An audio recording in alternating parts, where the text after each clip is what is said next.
As you settle into comfort, feel your breathing gradually slow and deepen. Your surroundings begin to fade as your imagination awakens. The sounds around you transform into the gentle rustling of leaves and distant birdsong. You find yourself walking along a narrow dirt path in ancient Japan. The morning air is crisp against your skin, carrying the sweet scent of cherry blossoms that drift lazily from the trees lining the path. You can feel the soft earth beneath your feet and hear the whisper of your own footsteps. As you round a gentle bend, a humble dwelling comes into view, a small thatched roof house with paper lanterns hanging by the entrance. This is the home of Hakuin, a Zen master renowned throughout the region for his wisdom and compassion. You pause near a flowering tree, watching as children gather around Hakuin in his small garden. His eyes crinkle warmly as he speaks with them, his voice gentle yet resonant with inner strength. Villagers stop by throughout the morning, seeking his counsel on matters both mundane and profound. You notice how they leave with lighter expressions, as if burdens have been lifted from their shoulders. There's something about Hakuin's presence that seems to radiate peace itself. Weeks pass as you stay in the village, and you become familiar with its rhythms and residents. One afternoon, you notice an unusual commotion. A young woman, the daughter of a prominent family, has discovered she is with child.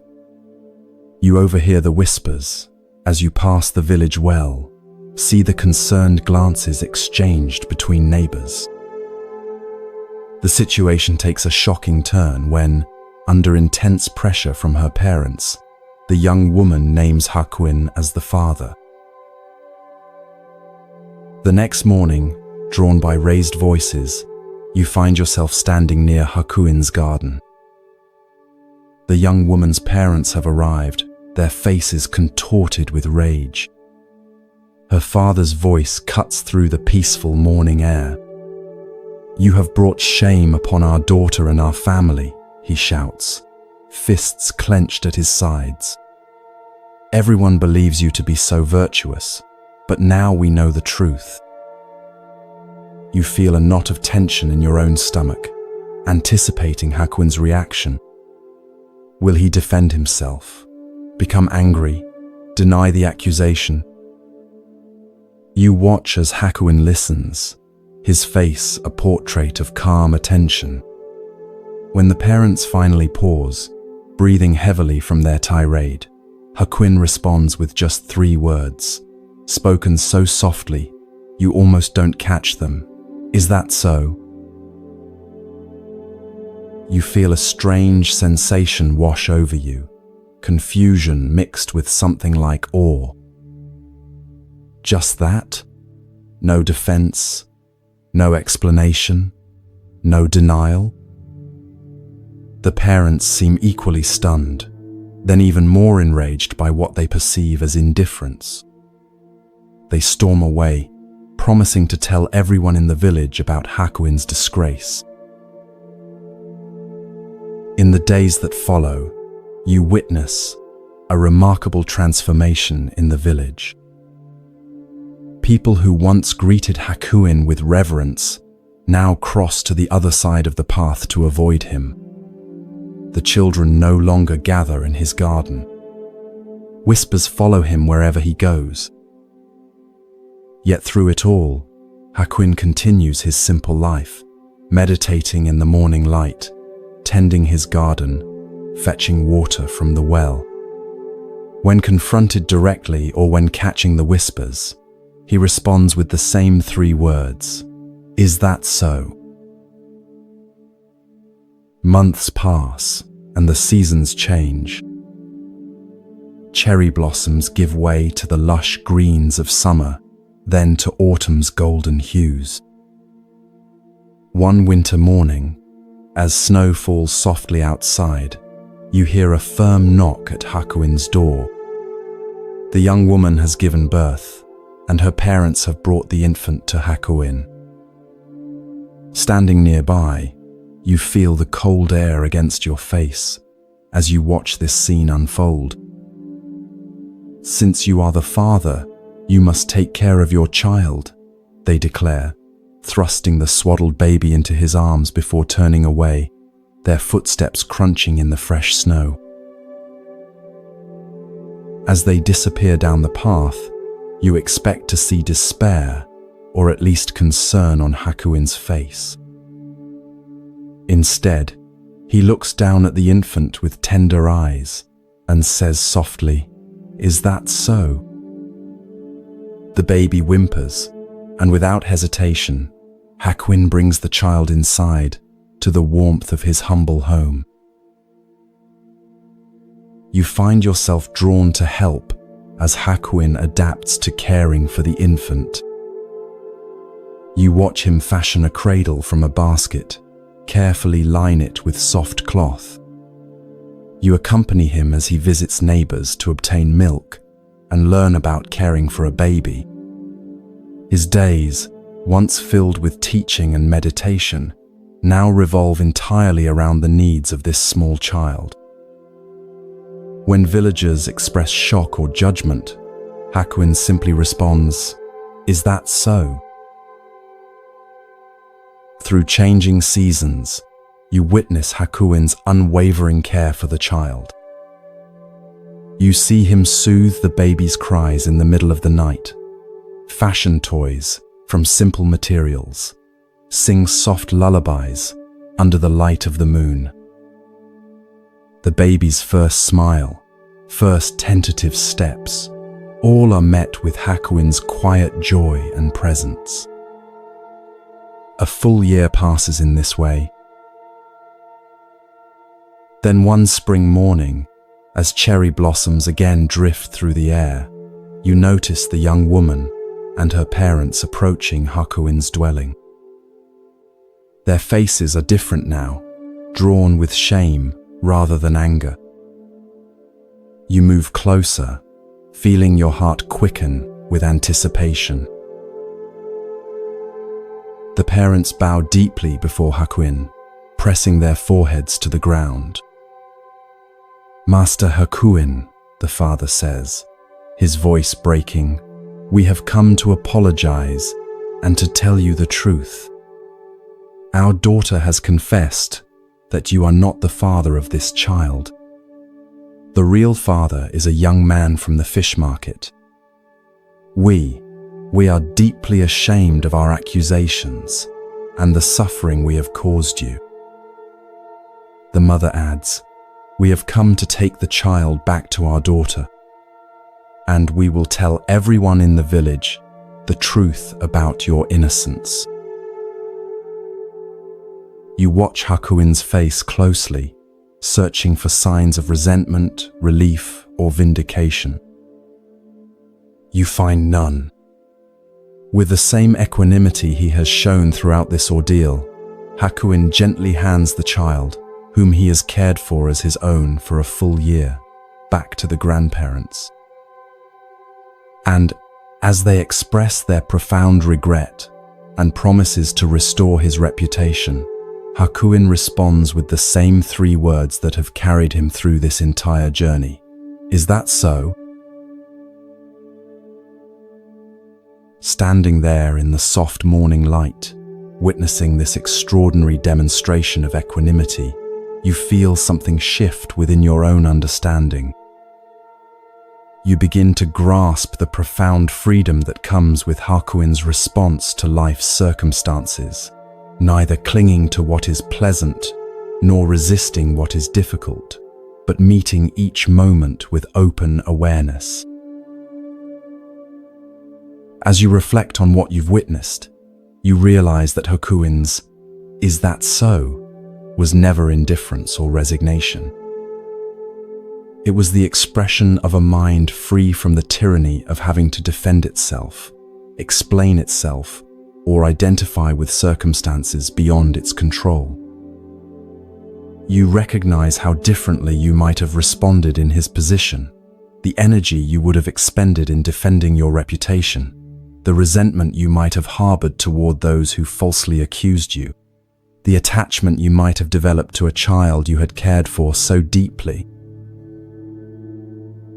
You understand now that Hakuin's response reflects the Buddhist concept of upekkha, or equanimity, not a cold detachment, but a warm acceptance of reality as it unfolds. This is not about suppressing feelings, but finding a center of peace that remains steady, even as emotions rise and fall, like the depth of the ocean that remains calm, despite the waves on its surface. As you slowly return to your own reality, bring with you the question, where in your life might you respond with, "Is that so?" When someone criticizes you unfairly, when plans change unexpectedly, when circumstances seem unjust, can you meet these moments with Hakuin's equanimity? Can you observe your reactions without being defined by them? Can you find that still point within that remains untouched by the ever-changing circumstances of your life? Hakuin's simple response offers a profound invitation to release our grip on how we think things should be and find freedom in accepting what is. Not as passive resignation, but as the foundation for clear, compassionate action in a world we cannot control. As you drift towards sleep, allow Hakuin's gentle wisdom to settle into your heart, creating space for this same equanimity to blossom in your own life.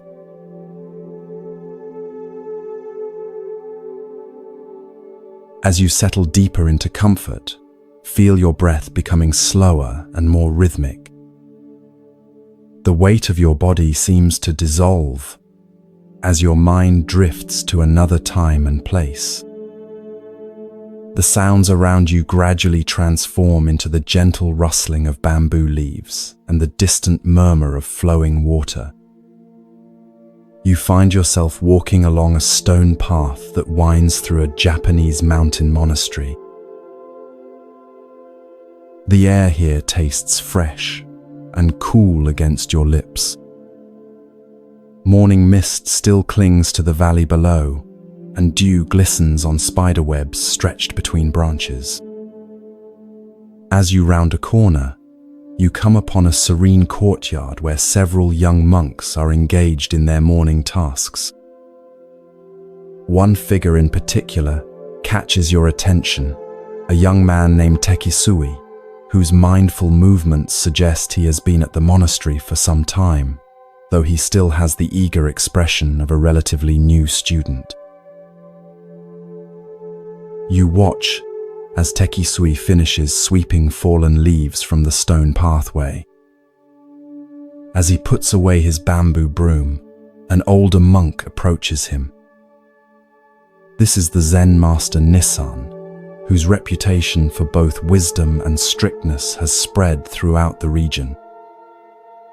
Though advanced in years, Nissan moves with surprising vigor, his eyes alert and penetrating beneath bushy white eyebrows. "Tekisui," the master calls, his voice carrying clearly across the courtyard. "Bring me a pail of water to cool my bath."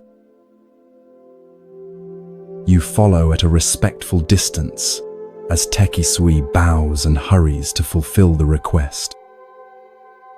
He retrieves a wooden bucket from a small shed, then proceeds to a well in the center of another courtyard. The well is ancient, its stone rim worn smooth by generations of hands. With practiced movements, Tekisui lowers the bucket into the darkness, the rope sliding through his palms until you hear the distant splash below. He draws up the water, now heavy with its precious contents, and carries it carefully to where Master Nissan waits beside a large wooden tub. You can feel the cool moisture in the air as Tekisui pours the water into the bath, steam rising as it meets the hot water already there. When the bath is properly cooled, Tekisui stands back, apparently waiting to be dismissed. Instead of entering the bath, however, Nissan observes Tekisui closely. The young monk has taken the bucket, still containing a small amount of unused water, and is about to casually toss it onto the ground next to the bathhouse. "Stop!"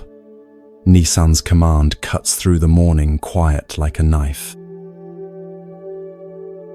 Tekisui freezes, the bucket tilted, water about to spill. He looks at his teacher with confusion. "You dunce!" the master scolds, his voice stern but not unkind. "Why didn't you give the rest of the water to the plants? What right have you to waste even a drop of water in this temple?" You watch the color rise in Tekisui's face as he straightens the bucket. For a moment, he seems about to defend himself. After all, it's just a small amount of water. But something in Nissan's expression stops him.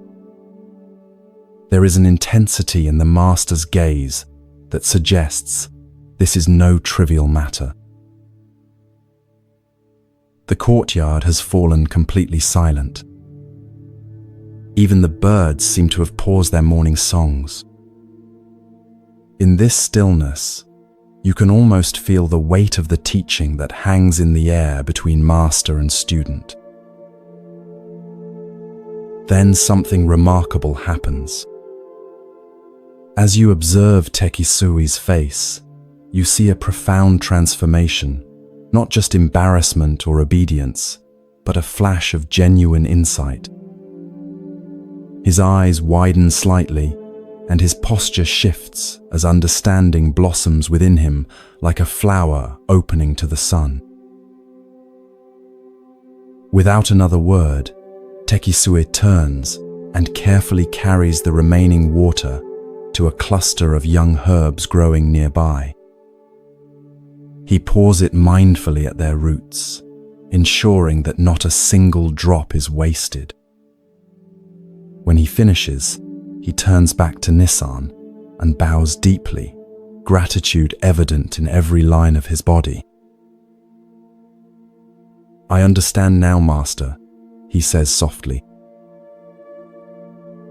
Nissan nods once, satisfaction briefly crossing his weathered face. Then he proceeds with his bath as if nothing significant has transpired, while Tekisui continues with his daily tasks. But you, as an observer, can sense that everything has changed for the young monk. In that simple moment, that single drop of water, about to be thoughtlessly discarded, Tekisui attained Zen. The story could end here, but you feel drawn to follow Tekisui through the rest of his day, curious about how this revelation will manifest. You notice immediately that something is different in how he moves through the monastery. As he helps prepare the midday meal, every grain of rice receives his full attention. When he washes the wooden bowls afterward, he uses precisely the amount of water needed, no more, no less. Even his footsteps seem more deliberate, as if he suddenly understands that each movement carries significance beyond its immediate purpose. Later, you overhear him speaking with another young monk, who asks why he has become so meticulous. Tekisui smiles and says, "Today, I learned that nothing is just a drop of water. In that drop is the entire universe. How we treat the smallest things reflects how we understand the largest things.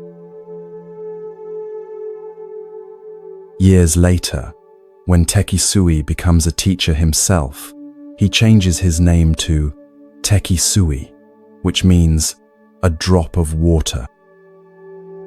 The simple lesson by the bath becomes the foundation of his teaching, a reminder that in Zen, enlightenment often comes not through grand revelations, but through mindful attention to the most ordinary aspects of daily life. As you gradually return to your own reality, consider the drops of water in your own life, those seemingly insignificant resources, moments, or opportunities that you might be overlooking or discarding without thought. Perhaps it's the last few minutes before you fall asleep, the leftovers from a meal, a brief exchange with a stranger, or even the unconscious patterns of your breathing. Tekisui's story reminds us that mindfulness isn't about grand spiritual experiences, but about bringing full awareness to even the smallest actions. When we waste water, or food, time, energy, attention, we aren't just being careless with physical resources, we're revealing a fundamental misunderstanding about the interconnected nature of all things. Each drop of water comes from somewhere and goes somewhere. Nothing exists in isolation. Nothing is truly insignificant. In Zen practice, this awareness extends to every aspect of life. The way you wash your face in the morning, how you prepare a meal, the attention you bring to cleaning your home, all become opportunities for practice. All contain the entirety of the Buddhist path. As the 13th century Zen master Dogen taught, to study the Buddha way is to study the self. To study the self is to forget the self. To forget the self is to be actualized by myriad things. As you drift towards sleep, bring gentle awareness to the sensation of your breathing, each inhalation and exhalation like a precious drop of air being received and released. Notice how your consciousness naturally shifts when you pay this kind of attention. Perhaps you too might discover, like Tekisui, that the path to profound wisdom often begins with the most ordinary of moments, with just a single drop of water.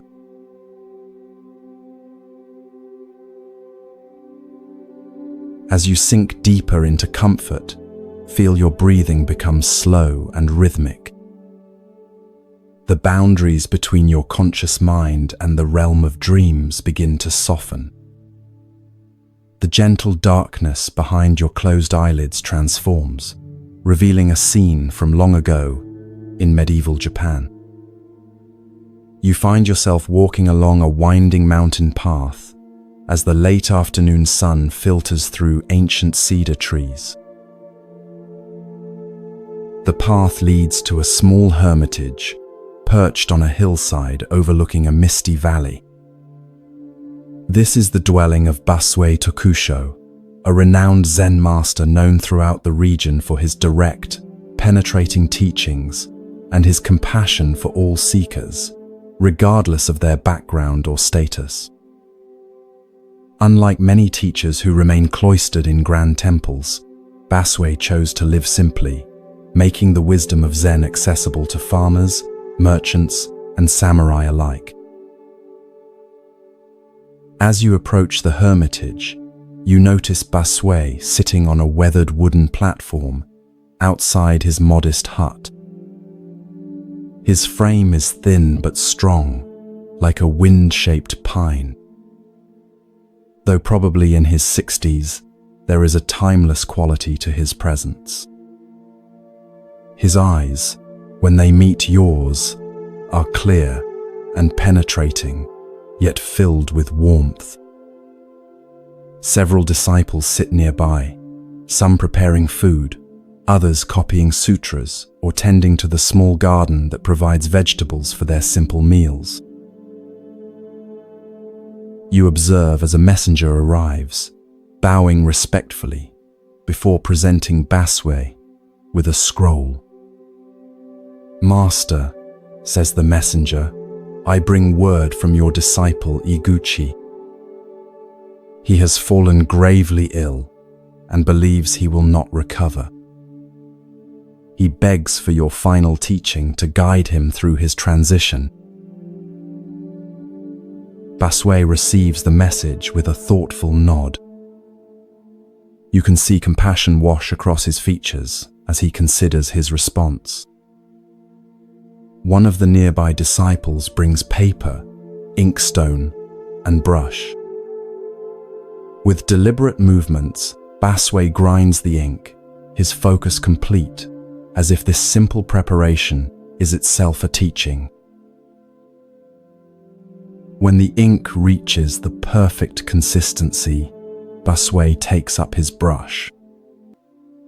You move closer, drawn by the intensity of his concentration. For a moment, he sits perfectly still, brush poised above the paper. Then, with fluid movements that reflect decades of spiritual practice, he begins to write. Though you stand just behind him, you cannot read the characters flowing from his brush. Yet something about the grace and certainty of his movements suggests that these are no ordinary words of comfort or religious platitude. There is a directness and immediacy to his writing that seems to cut through all barriers of time and distance, as if he is not merely sending a message but somehow sitting beside the dying man's bed, speaking truth directly into his ear. When Baswe finishes, he blows gently on the paper to dry the ink, then carefully rolls the scroll and seals it. As he hands it to the messenger, he says, "Travel swiftly. Iguchi's time is short." The messenger bows and departs immediately, leaving you wondering what final wisdom Baswe has shared with his dying disciple. You feel a strong desire to know what was written, sensing that it contains a teaching of profound importance. That night, as you sit in meditation with the community, Baswe addresses his disciples. "Today, I wrote to Iguchi, who stands at the threshold between this life and whatever lies beyond. You too should consider what I shared with him, for though you appear healthy now, none of us knows when we will face our final breath." With these words, Baswe reveals the essence of what he wrote. The essence of your mind is not born, so it will never die. It is not an existence which is perishable. It is not an emptiness, which is a mere void. It has neither color nor form. It enjoys no pleasures and suffers no pains.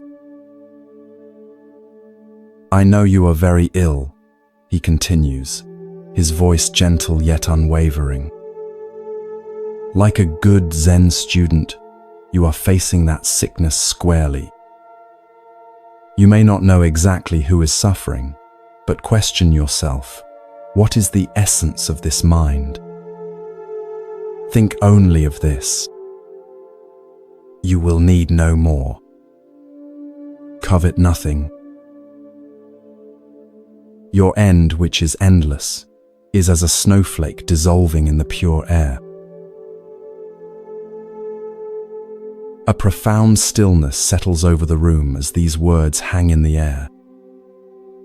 You feel their impact, not just intellectually, but physically, a subtle shift in the quality of your presence, as if some habitual tension has momentarily released. Though you may not fully grasp the ultimate meaning of Baswe's teaching, you sense its power to transform fear into peace, contraction into openness. Later, you learn that when the messenger arrived at Iguchi's bedside and read Basui's letter, the dying man's face transformed.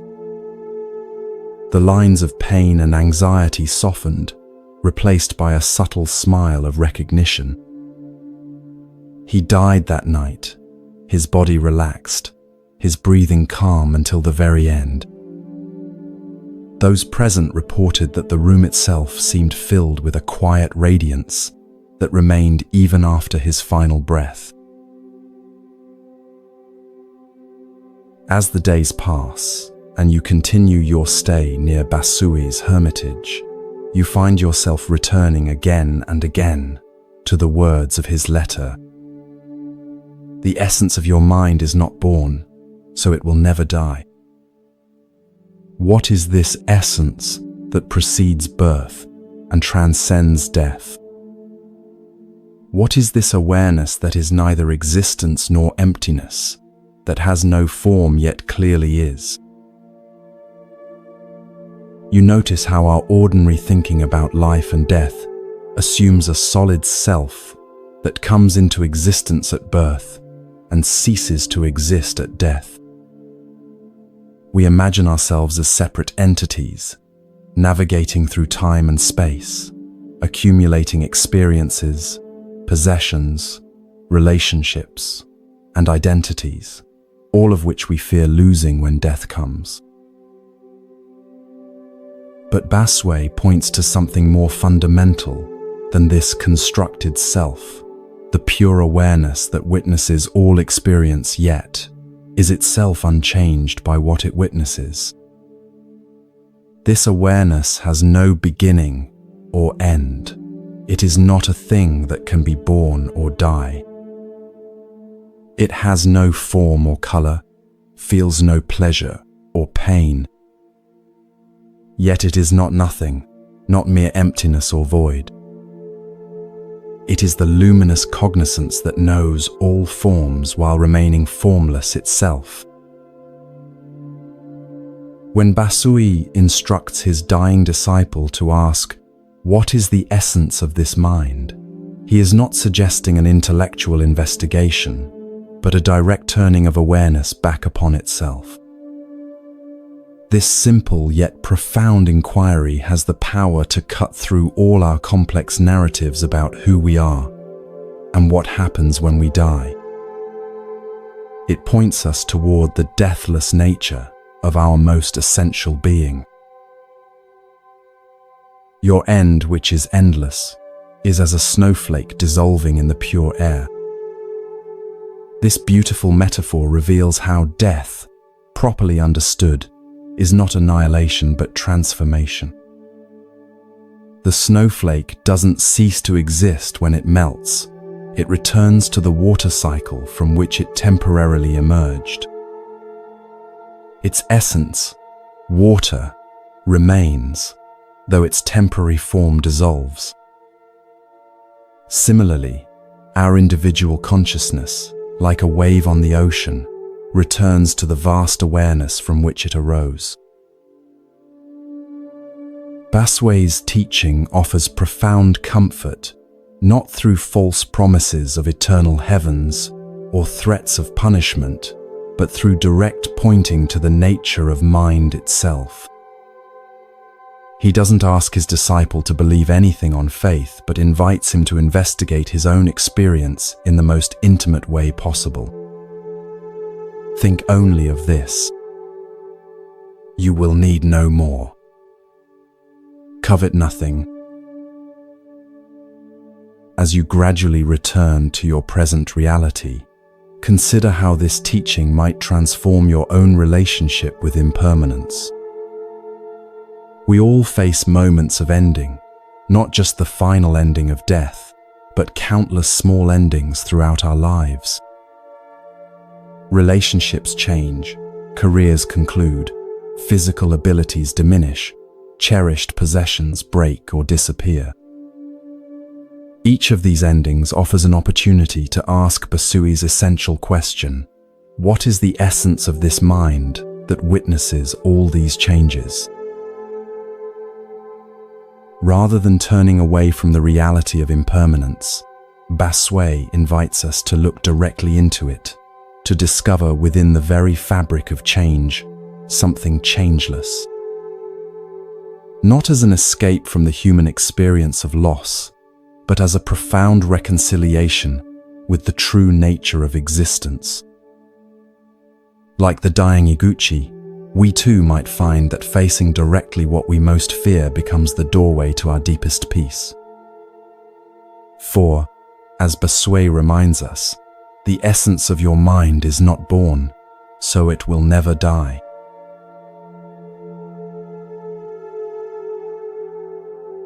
As your body settles more deeply into relaxation, feel your awareness expanding.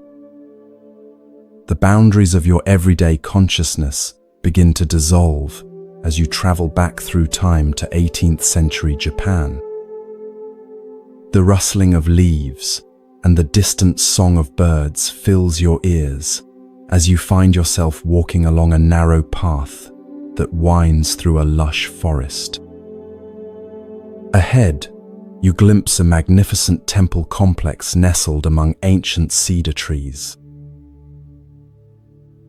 This is a renowned Shingon Buddhist temple, where scholars and monks gather to study sacred texts and engage in philosophical discourse.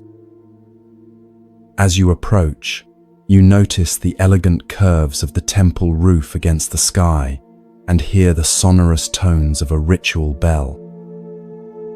The atmosphere is charged with spiritual energy and intellectual vigor. You are drawn to a large hall where a crowd has gathered. Inside, seated on an elevated platform, is a monk in immaculate robes. This is Jun, a Shingon master known throughout Japan not only for his spiritual insight, but for his extraordinary scholarship.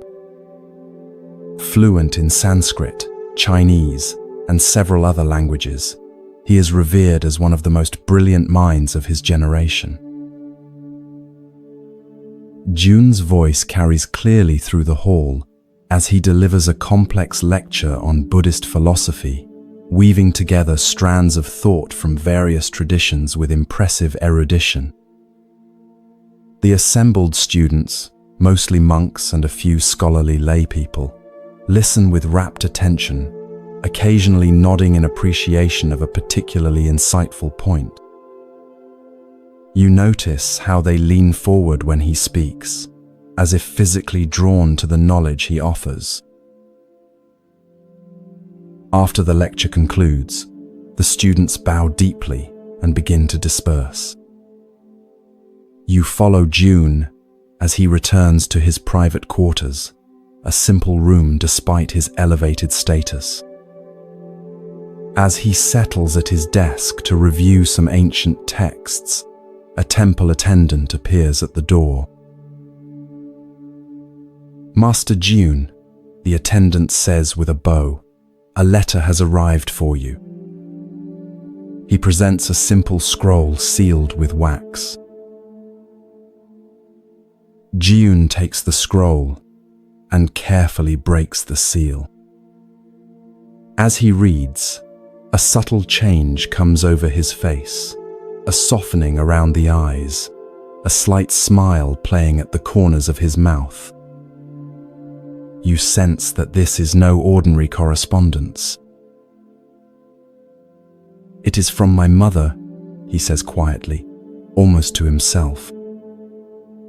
Though he is now in his 50s, a respected master with hundreds of disciples, there is something childlike in his expression as he holds the letter. You find yourself able to read the letter over his shoulder, drawn into this intimate exchange between mother and son. The handwriting is simple but clear, the paper modest. The letter begins with tender inquiries about his health and expressions of maternal pride. But then, it takes an unexpected turn. "Son, I do not think you became a devotee of the Buddha because you desired to turn into a walking dictionary for others, she writes. There is no end to information and commentary, to glory and honor. Jun's expression grows more serious as he continues reading. I wish you would stop this lecture business. Shut yourself up in a little temple in a remote part of the mountain. Devote your time to meditation and in this way attain true realization. The words, though gently delivered, carry the impact of a thunderclap. You can almost feel Jun's shock as he reads his mother's frank assessment, not as a rebuke from a superior or challenge from a rival scholar, but as the straightforward counsel of someone who loves him deeply and sees him clearly. Jun reads the letter again, slowly, his fingers tracing his mother's characters. His expression shifts from surprise to thoughtful reflection. He places the letter carefully on his desk and sits in silence for a long while, his brilliant mind now turned toward a different kind of contemplation. Over the following days, you observe a subtle transformation in Jun. He continues his scholarly duties, but there is a new quality to his presence, a questioning, a seeking that goes beyond intellectual understanding. Often, you find him pausing in the midst of his work, his mother's letter in hand, rereading her simple yet profound counsel. A walking dictionary, he murmurs to himself one evening. Is that what I have become? One morning, Jun calls his senior disciples together. The atmosphere is solemn as they gather, sensing that something important is about to occur. Jun sits before them, his mother's letter placed carefully beside him. I have received wisdom from an unexpected source, he tells them, his voice steady but touched with emotion. My mother, who has never studied the sutras or engaged in scholarly debate, has nonetheless seen what I have been unable to see, that I have mistaken the finger pointing at the moon for the moon itself. He reads his mother's letter aloud, and you observe the reactions of his disciples: surprise, confusion, perhaps even a touch of resistance. They have built their identities around being students of the great scholar Jun. What does this mean for them? I will complete my current teaching obligations, Jun continues, but then I must follow this guidance. I will withdraw to a small temple in the mountains to devote myself to meditation. Some of you may wish to join me. Others may choose to continue your scholarly pursuits elsewhere. Both paths have value, but I now see that my own path must shift. True to his word, Jun eventually withdraws from his prominent position. You find yourself following him to a tiny, neglected temple high in the mountains, days away from the nearest village. Here, surrounded by towering trees and visited occasionally by deer and other forest creatures, Jun establishes a simple practice community. The daily schedule is austere: rising before dawn for meditation, simple meals, work in the temple garden, more meditation. Gone are the elaborate lectures and prestigious visitors. In their place is a profound silence, broken only by the sounds of nature and the minimum of human speech required for communal living. One evening, as sunset bathes the mountains in golden light, you find Jun sitting on a stone overlooking the valley below. His face, once animated primarily by intellectual excitement, now reflects a different quality, a stillness, a presence that seems to extend beyond his physical form. The transformation is subtle but unmistakable. A young monk approaches hesitantly. "Master," he asks, "do you ever miss your life of scholarship and recognition?" June smiles, his eyes reflecting the golden light. "What my mother helped me to see," he replies, "is that knowledge without realization is like a magnificent map that one studies endlessly without ever taking the journey. I don't regret creating the map. It has value. But now I walk the actual path, and I discover that the territory is both simpler and more profound than any map could indicate." As darkness falls and you gradually return to your present awareness, consider the wisdom of June's mother. Though lacking formal education, she possessed the clarity to see what her accomplished son could not, that he had become entangled in the web of intellectual understanding at the expense of direct realization.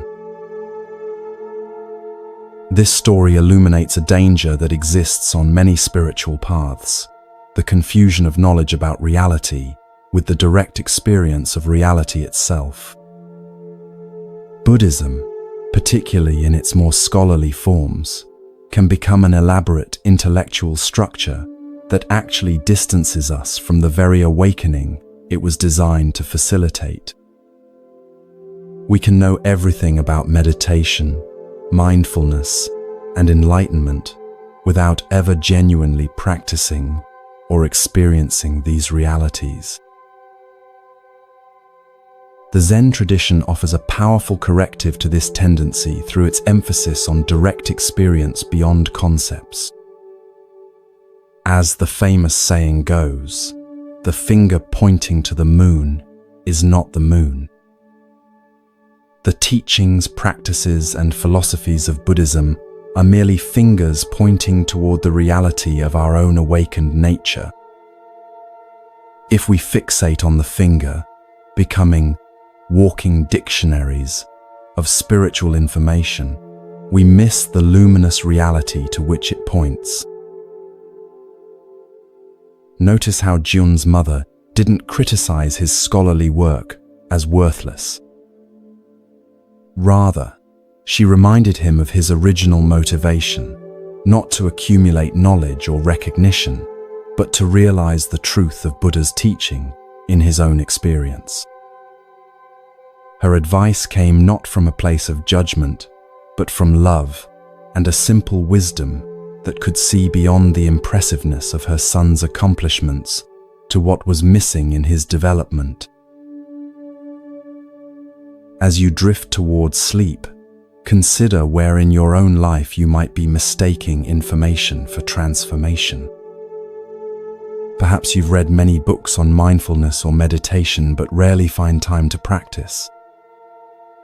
Maybe you can explain complex spiritual concepts to others, but haven't allowed these truths to penetrate your own heart. Or perhaps, like June, you've become so identified with your knowledge that you've lost touch with the simple, direct experience of being itself. Let June's mother whisper to you as she did to her son, there is no end to information and commentary, to glory and honor. True peace, true awakening, comes not from what we know, but from how deeply we have allowed ourselves to be transformed by that knowing. Sometimes the wisest voice is not the most educated or celebrated, but the one that speaks from simple clarity and compassionate truth. Sometimes that voice comes from within us, if only we would create enough silence to hear it.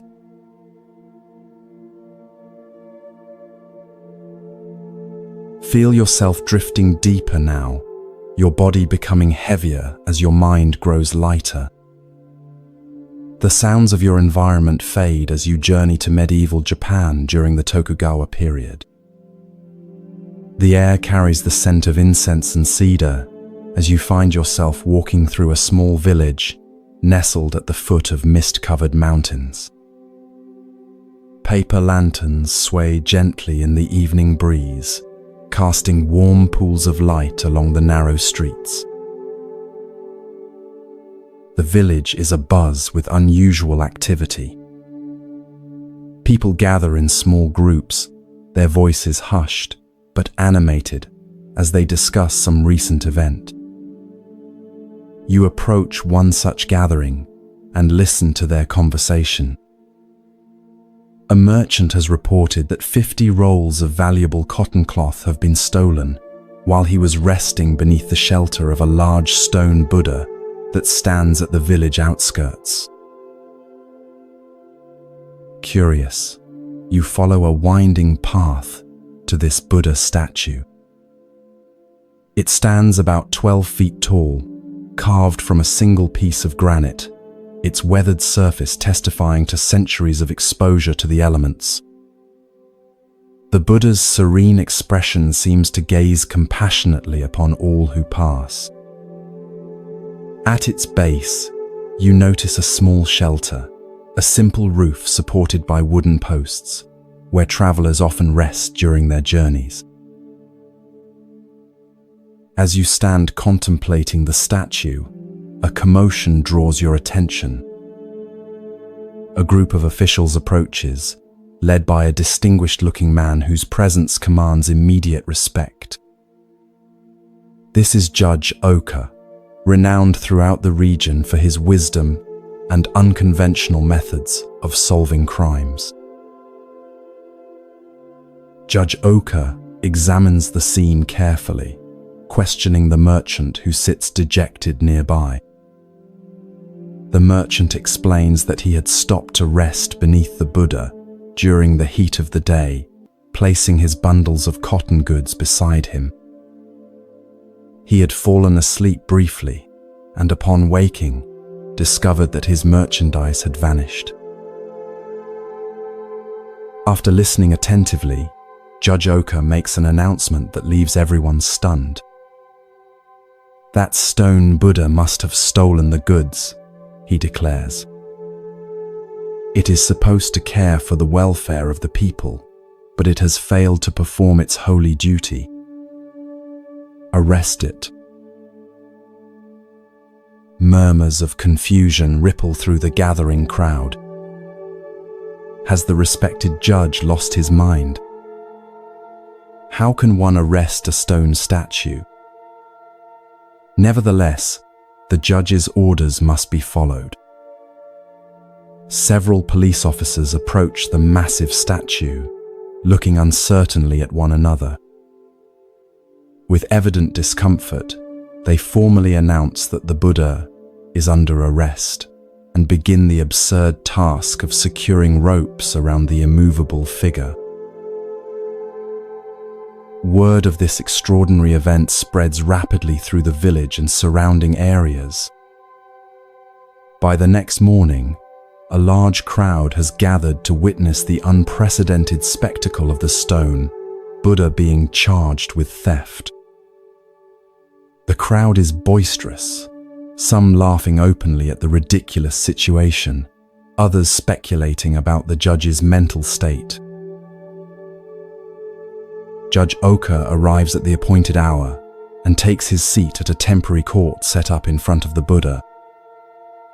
Instead of proceeding with the case, however, he suddenly turns his attention to the noisy spectators. His expression transforms from judicial solemnity to stern disapproval. "What right have you people to appear before the court laughing and joking in this manner?" he demands, his voice cutting through the chatter.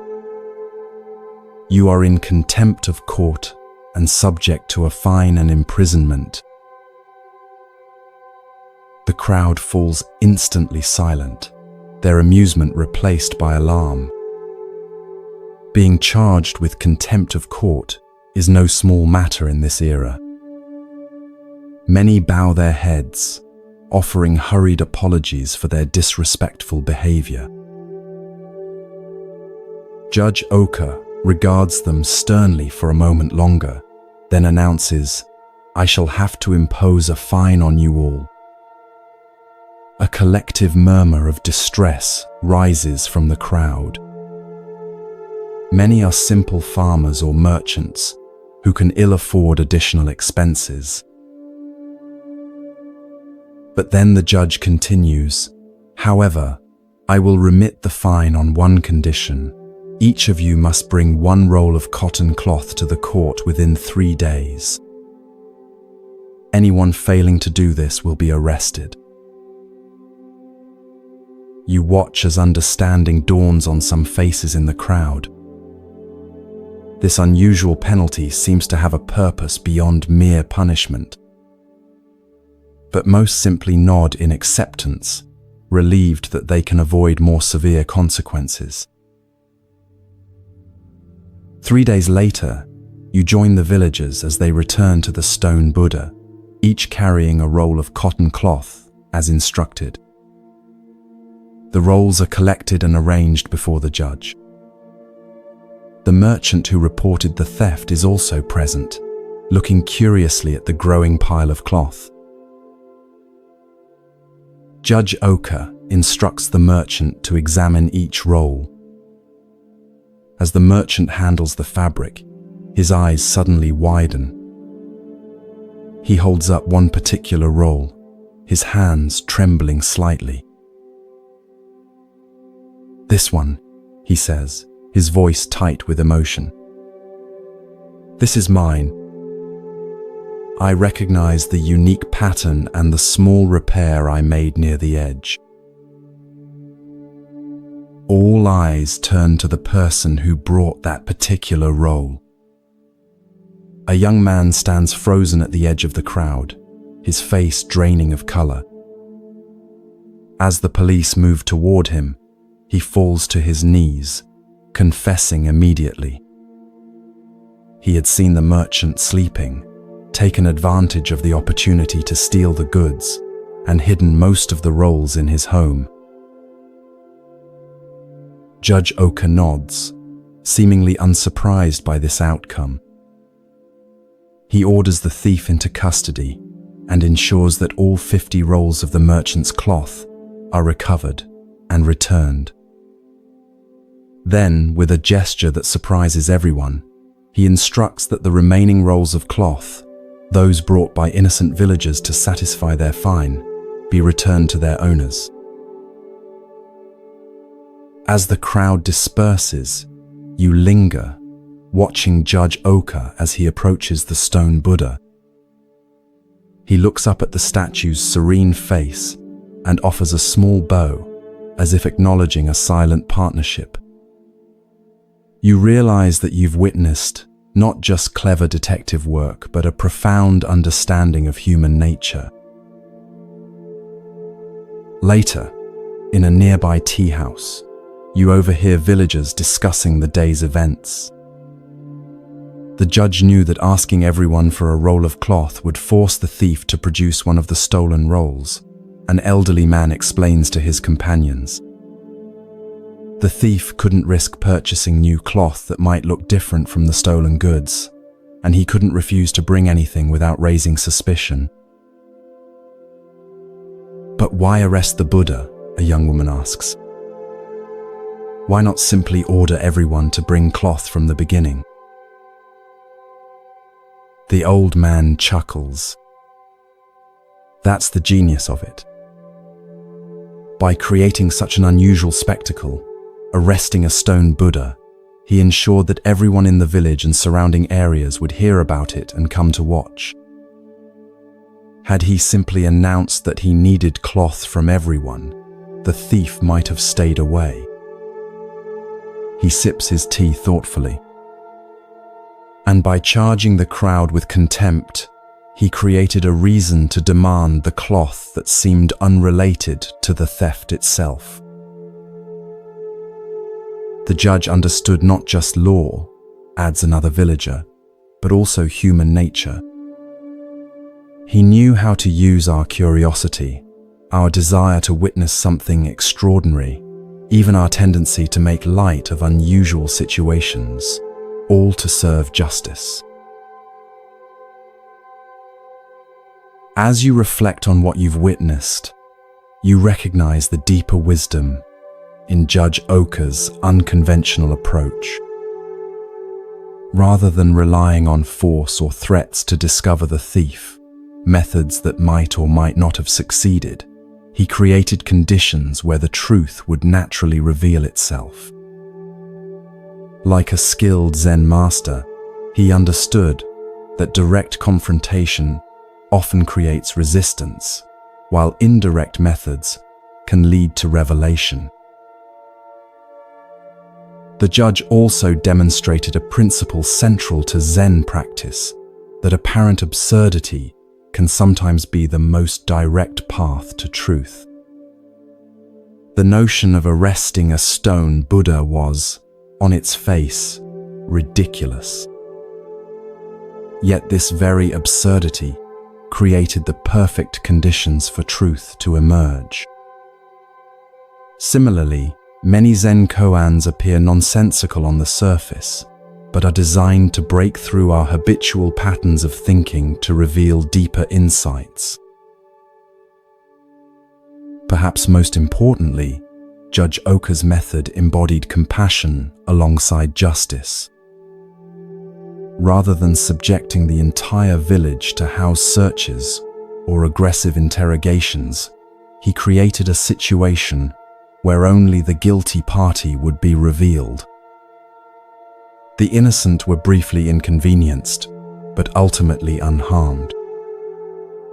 Even the thief was given the opportunity to surrender the stolen goods and face the consequences of his actions in a relatively dignified manner. As you drift deeper towards sleep, consider where in your own life you might apply Judge Oka's wisdom. Where might indirect approaches be more effective than direct confrontation? How might apparent absurdity or playfulness create openings where seriousness creates walls? And how might you reveal truth without unnecessary harm to others? Like the stone Buddha with its enigmatic smile, sometimes the most profound wisdom appears in unexpected forms. The path to truth, like the path to justice, is rarely a straight line. It requires creativity, patience, and a deep understanding of human nature, qualities that Judge Oka possessed in abundance and that lie within you as well.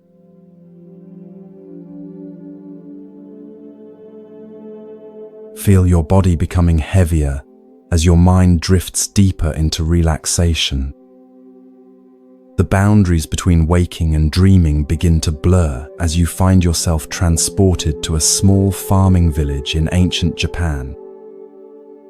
The air carries the earthy scent of rice fields and wood smoke as you walk along a narrow path winding between modest thatched homes. Children play with simple toys in the dirt, while adults tend to their daily tasks with practiced hands. You notice that despite the village's evident poverty, a small temple sits at its center, a humble wooden structure, but clearly built and maintained with care. From where you stand, you can see through its open doors to an altar where a bronze Buddha statue rests, its metal surface gleaming softly in the light of butter lamps. Villagers occasionally pause in their work to bow respectfully as they pass by the temple, some stopping briefly to offer a simple prayer. Among the villagers, one man draws your attention. Unlike the others, whose weathered faces reflect lives of hardship balanced with simple joys, this man's expression carries a peculiar intensity. He moves with purpose, his eyes often drawn to the temple as he goes about his work. Something about his demeanor suggests a complicated relationship with the sacred building and what it contains. As twilight approaches and the village activity quiets, you watch this man approach the temple. He removes his sandals and enters with a deep bow. From your vantage point, you can see him kneel before the Buddha statue, his head bowed in apparent devotion. He lights incense, its fragrant smoke curling upward in delicate spirals. He seems to be praying with unusual fervor, occasionally touching his forehead to the ground in prostration. This continues for some time, until the temple is empty of other visitors. As darkness falls outside, something unexpected happens. The man looks around carefully to ensure he is alone, then reaches into his sleeve and pulls out a small container. With deliberate movements, he opens it to reveal what appears to be black ink. To your astonishment, he dips his finger into the ink and reaches toward the Buddha statue's face. With careful precision, he paints the Buddha's nose black. You watch in bewilderment, trying to understand this strange act. Is it vandalism? Sacrilege? But the man's expression shows no malice. If anything, there's a curious mixture of reverence and mischief in his eyes. When he finishes, he bows deeply once more and leaves the temple as respectfully as he entered, returning to his home in the gathering darkness. The next morning, the village stirs with excitement and concern. The Buddha statue's black nose has been discovered, and people gather at the temple, their voices a mixture of outrage and bewilderment. Who would dare to deface the sacred image? What might this sacrilege mean for the village? Will the gods send misfortune as punishment? The village headman decides to keep watch that night. Hidden in the shadows of the temple, he waits patiently for the culprit to return. Sure enough, as midnight approaches, the same man enters, performs his devotions, and once again carefully repaints the Buddha's nose, which had been cleaned earlier that day. The headman steps from the shadows. "Why are you doing this?" he demands, his voice stern but controlled. "Do you not fear the consequences of defacing our sacred Buddha?" The man turns, startled, but not afraid. After a moment of silence, he speaks with unexpected sincerity. "Honored headman, I mean no disrespect. This Buddha has been in our village for generations, watching over us through floods and droughts, through good harvests and bad. I paint his nose black because I wish him to remain with us." The headman's brow furrows in confusion. How does painting the Buddha's nose black keep him with us? 3 villages away, the man explains, there is a wealthy town with a grand temple. I have heard their priests speak of acquiring our Buddha for their collection, saying it is wasted in such a poor village. But who would want a Buddha with a black nose? By making him imperfect in their eyes, I make sure he remains perfect for our needs, here, among those who truly love him, not for his beauty but for his presence in our lives. The headman stands silent, absorbing this unexpected explanation. What had seemed like desecration now reveals itself as an act of profound, if unorthodox, devotion. After careful consideration, he nods slowly. Your heart is pure, though your methods are strange. The Buddha sees intention, not appearance. But from now on, let us find another way to protect our temple treasure. In the days that follow, the village devises a simpler solution. They remove the valuable bronze Buddha to a safe hiding place and replace it with a wooden replica. The black-nosed original is brought out only for special ceremonies. Its imperfection, now understood by the villagers as a mark of their community's unique relationship with the divine. What began as a seeming act of irreverence has transformed into a deeper understanding of true reverence.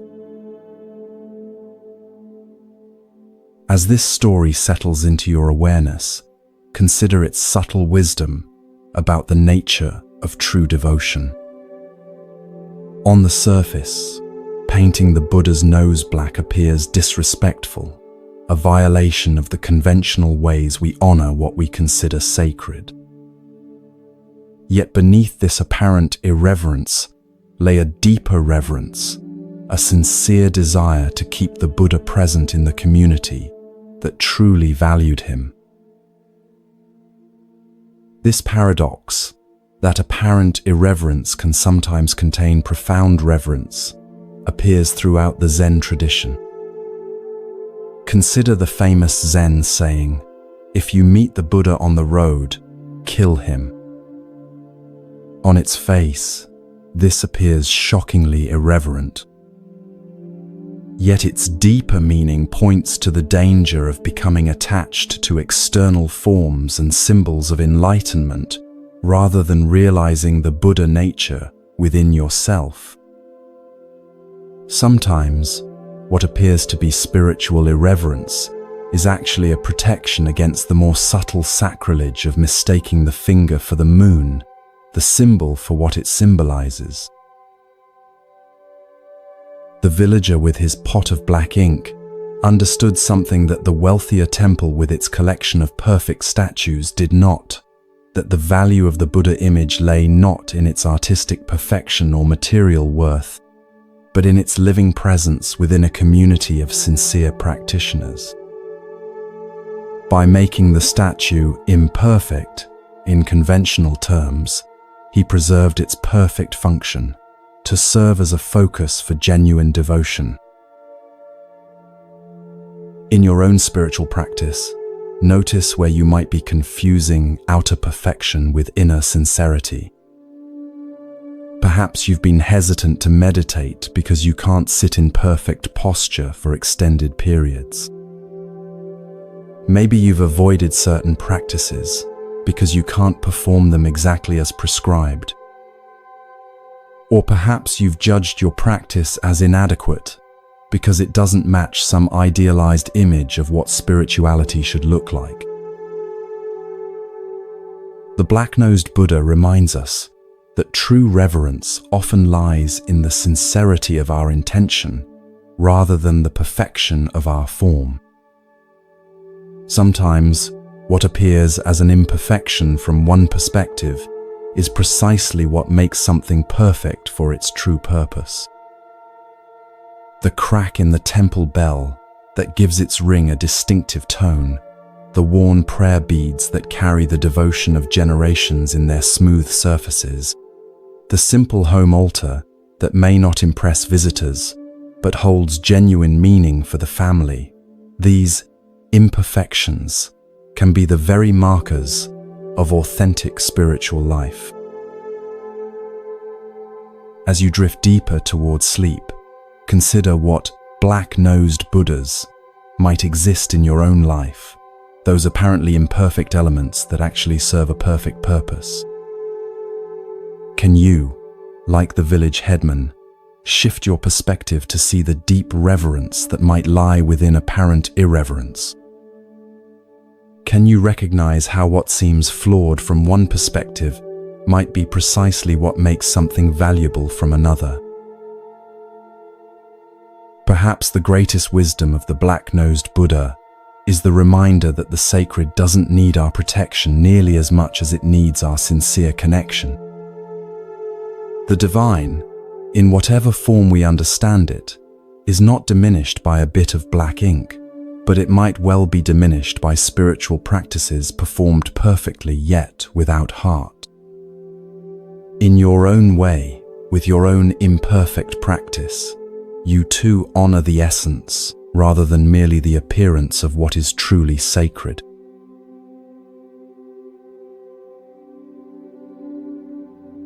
Allow your body to release any remaining tension as you sink deeper into comfortable relaxation. The boundaries of time and space begin to dissolve as you find yourself transported to ancient India over 500 years ago. The air is warm and fragrant with the scent of tropical flowers as you approach a serene hillside known as Vulture Peak. The setting sun bathes everything in golden light, casting long shadows across the lush landscape. You notice a large gathering on the hillside, hundreds of monks in simple robes seated in concentric semicircles. Their faces reflect attentive anticipation as they wait in perfect stillness. At the center of this human lotus flower sits Gautama Buddha himself, his presence radiating both profound peace and alert awareness. You recognize many of his chief disciples: Ananda with his compassionate expression, serious Sariputra known for his intellectual brilliance, and the elderly Mahakashyapa, whose weathered face reflects decades of dedicated practice.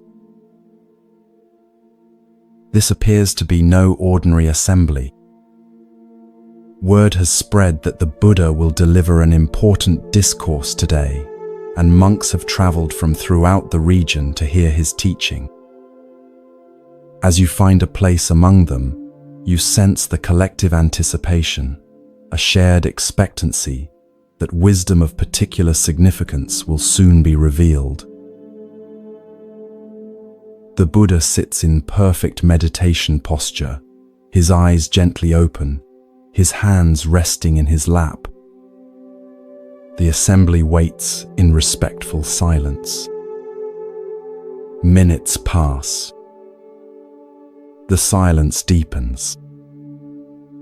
You notice how the quality of the silence itself seems to shift from expectant to questioning to, finally, a spacious receptivity that transcends the need for words.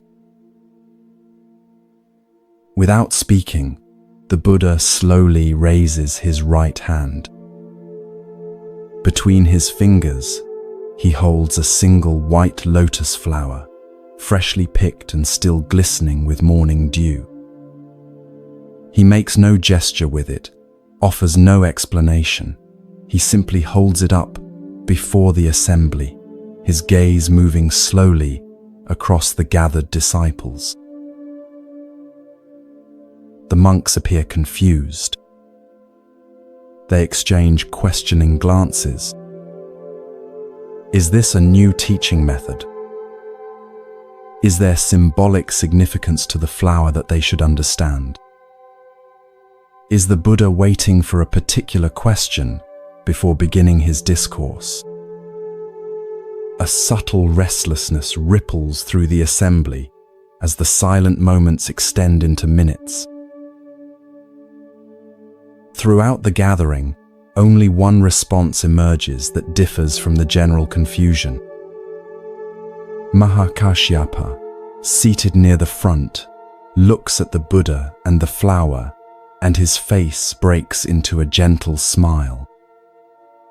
It's not a smile of amusement or even just appreciation, but one of profound recognition, as if through this wordless gesture, something essential has been perfectly communicated between master and disciple.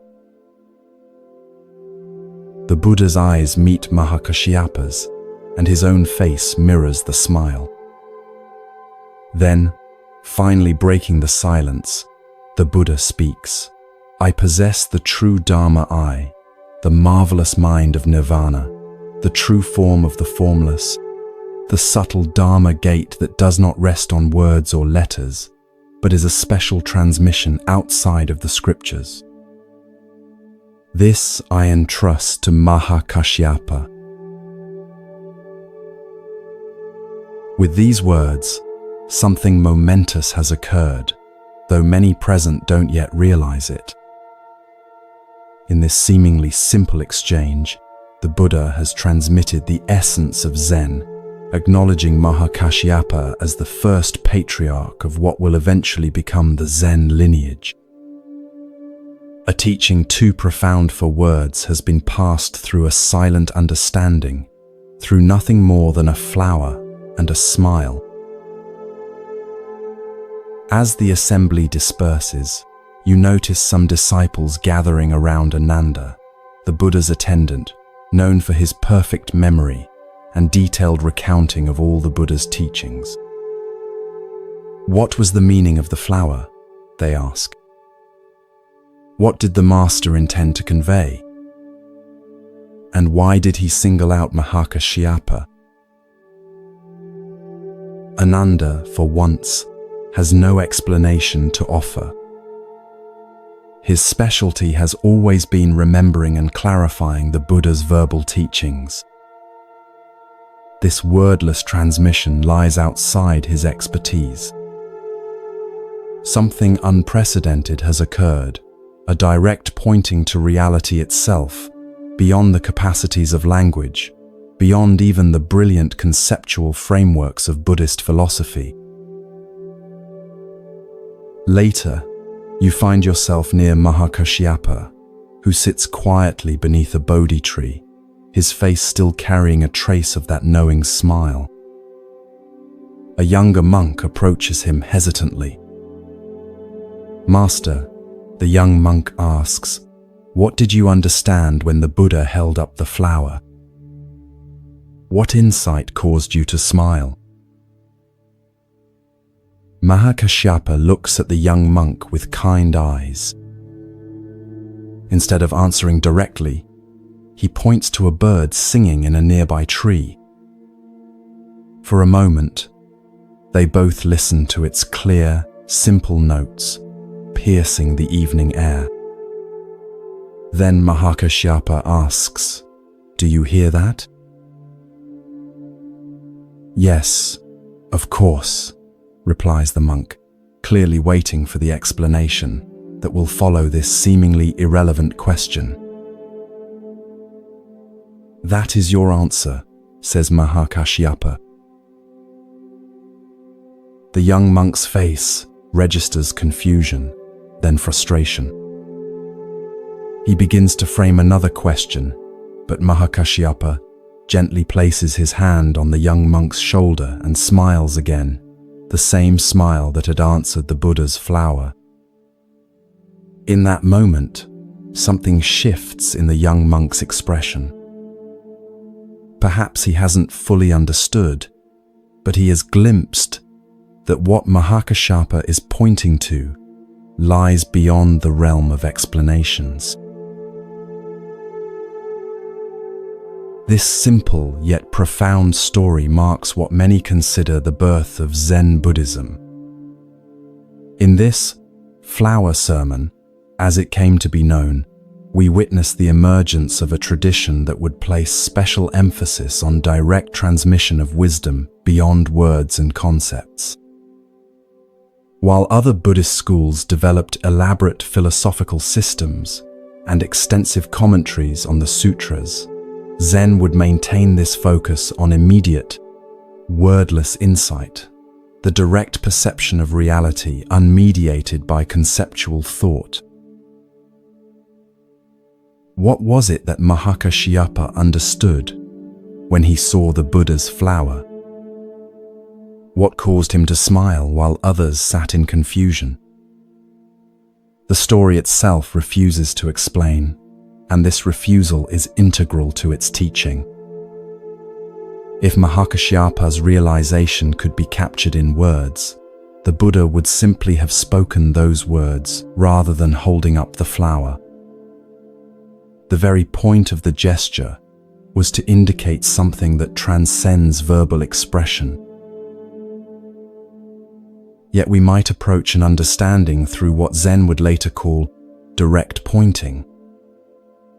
Perhaps Mahakashyapa saw not just a flower but flower nature in its completeness, the entire universe expressing itself as this particular flower in this particular moment. Perhaps he recognized that the flower, the Buddha, himself, and all of existence were not separate entities, but manifestations of a single, seamless reality. Perhaps he understood that the truth the Buddha had been teaching through countless sermons was fully present in this simple, wordless gesture, immediate, perfect, and complete. The smile itself is significant. It wasn't the smile of someone who has figured out a puzzle or grasped a new concept. It was the smile of recognition, the response of one who sees something so simple and obvious that it bypasses the thinking mind entirely. It's the smile that might arise when you suddenly recognize an old friend in a crowd, or when you awaken from a confusing dream to the clarity of ordinary reality. It's not about acquiring new knowledge, but about recognizing what has been present all along. This story reminds us that spiritual truth is not primarily a matter of accumulating concepts, refining beliefs, or mastering texts, though these may have their place. At its heart, spiritual awakening is about direct perception of reality as it is. The Buddha's flower didn't represent some abstract truth. It was itself the complete expression of the truth he had realized under the Bodhi tree. Mahakashyapa's smile didn't signify his understanding of a teaching about reality. It was the natural response of one who sees reality directly. As you drift towards sleep, consider where in your own life you might be seeking through concepts and words what can only be found through direct experience. Perhaps you've read many books about meditation without sitting in silence. Maybe you can explain spiritual principles eloquently while missing their lived reality. Or perhaps you've been waiting for some complex explanation when the truth is as simple and immediate as a flower held in the hand. The Buddha's flower continues to be held up across the centuries, inviting not understanding but recognition, not knowledge but direct seeing. Like Mahakashyapa, you too carry the capacity for that recognition, the ability to perceive, beyond all concepts and explanations, the simple wonder of existence as it expresses itself in each moment. And perhaps in that recognition, in your own way, at your own time, a smile might naturally arise, the smile that answers the flower's silent teaching with the heart's wordless understanding.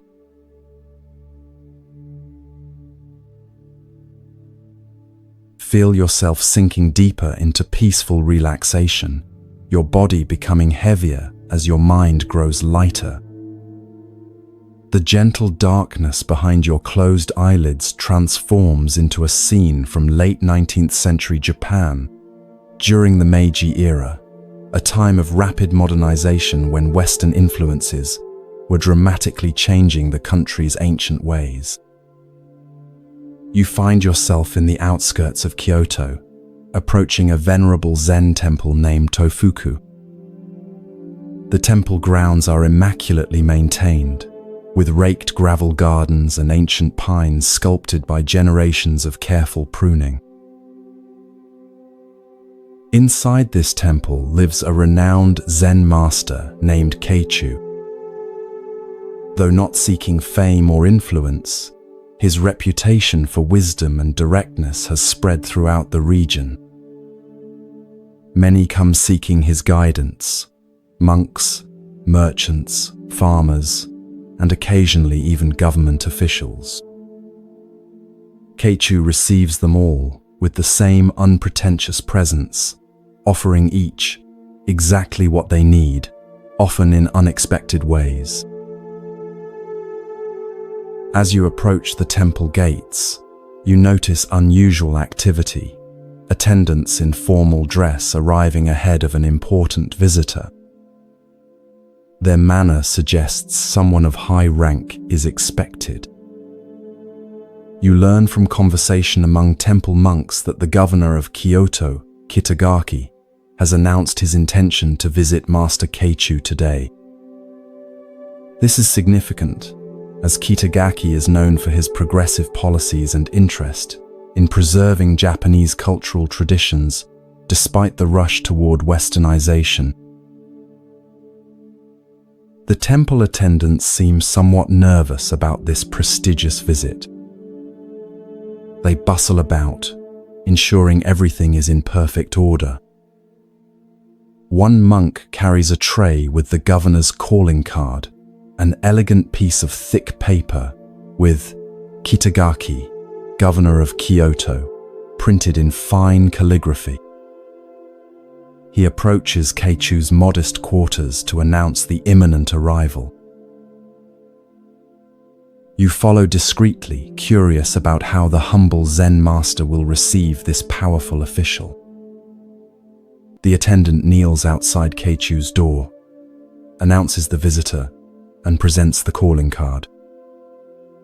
From your vantage point, you can see Keichu glance at the card without picking it up. His weather-worn face remains impassive as he speaks words that shock the attendant. "I have no business with such a fellow. Tell him to get out of here." The attendant's face pales. Such a response to the governor could have serious consequences for the temple. Stammering apologies, he backs away, unsure how to convey this rejection to Kitagaki without causing offense. When the governor arrives minutes later, a dignified man in Western-style formal dress with traditional Japanese elements, the flustered attendant approaches him with visible anxiety. Bowing repeatedly, he explains the situation. "Your Excellency, there has been an unfortunate misunderstanding. Master Keichu says he has no business with the governor of Kyoto and asks that you leave." To everyone's surprise, Governor Kitagaki doesn't appear angry. Instead, a thoughtful expression crosses his face. After a moment of reflection, he nods slightly. "I see. My approach was incorrect." He takes back his calling card and, with a small pencil from his pocket, crosses out the words, "Governor of Kyoto." "Please take this back to Master Keichu," he says, handing the modified card to the attendant. "Tell him Kitagaki requests the honor of his company." The attendant hurries back to Keichu's quarters, presenting the altered card with trepidation. This time, Keichu's reaction is entirely different. His face brightens with a warm smile as he reads the simple name. "Ah, is that Kitagaki? I want to see that fellow." Within moments, the governor is welcomed into Keichu's modest room. You observe from a respectful distance as these two men, one a political leader in modern Japan, the other a keeper of ancient wisdom, sit together in animated conversation. The formality that typically surrounds the governor has vanished, replaced by the natural human connection of two individuals, meeting without the barrier of titles or positions. Their laughter occasionally carries across the temple garden, suggesting a genuine meeting of minds rather than a formal official visit. Later, as Governor Kitagaki prepares to leave, you notice a subtle but significant change in his demeanor. He moves with the same authority as before, but there's a new lightness to his step, a clarity in his gaze that wasn't present when he arrived. Whatever transpired in his conversation with Keichu seems to have affected him deeply. Before departing, Kitagaki bows to Keichu with genuine respect, not the formal bow of a governor to a subject, but the bow of one human being to another whom he recognizes as a genuine teacher. "Thank you for receiving Kitagaki," he says with a smile, emphasizing his name without his title. Keichu returns the bow with equal respect. "It was my pleasure to meet such a fellow," he responds with twinkling eyes. "Please come again when you are just Kitagaki." This simple story reveals a profound truth about human connection and the barriers we place between ourselves and authentic experience. Master Keichu's refusal to meet with the governor of Kyoto wasn't rudeness or political statement. It was a direct pointing to a deeper reality that Kitagaki himself immediately understood once it was brought to his attention. By refusing to receive the governor but welcoming Kitagaki the man, Keichu demonstrated the Zen principle of seeing beyond social roles to the essential nature beneath. Titles, positions, and social identities, what Zen might call form, are necessary conventions for organizing society. But when we identify too strongly with these roles, we create barriers that prevent genuine human connection and direct experience of reality. We begin to believe we are our titles, forgetting the unnameable essence that lies beneath all such designations. Governor Kitagaki showed remarkable wisdom in his response. Rather than taking offense, he immediately understood the teaching being offered. By literally crossing out his title, he performed a physical act that represented a deeper psychological shift, temporarily setting aside his social identity to meet the Zen master as one human being to another.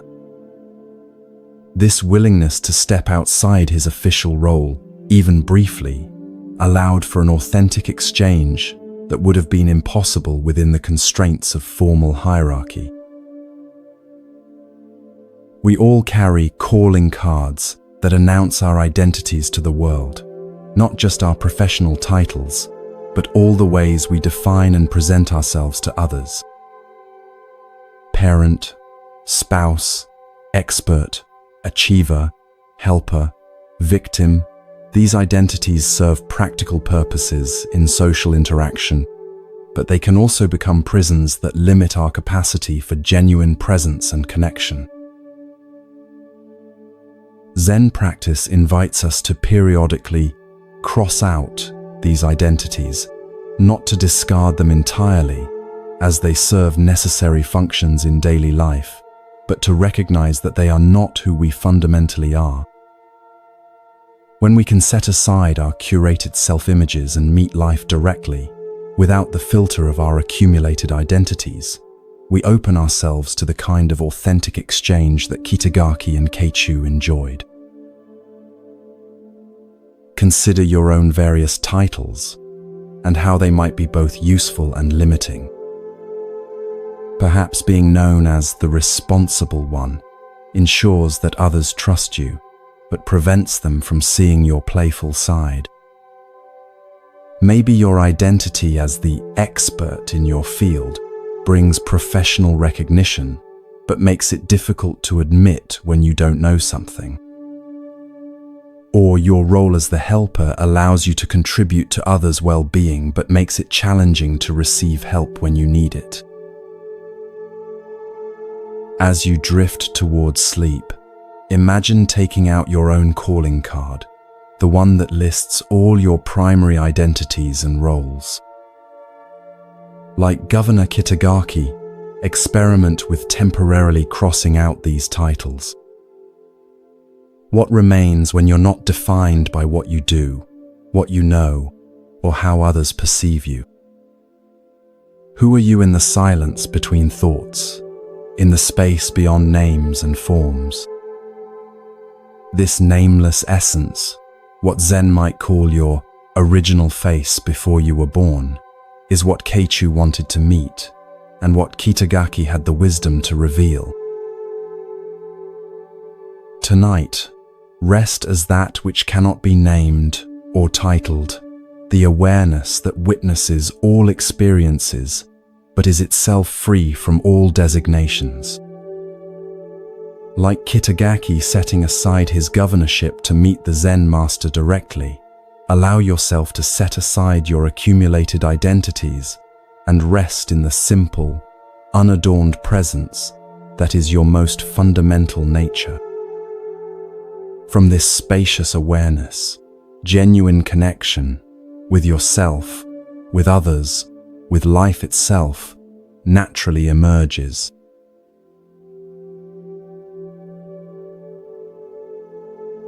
Feel your body becoming increasingly relaxed with each breath. Your thoughts beginning to quiet as you journey to another time and place.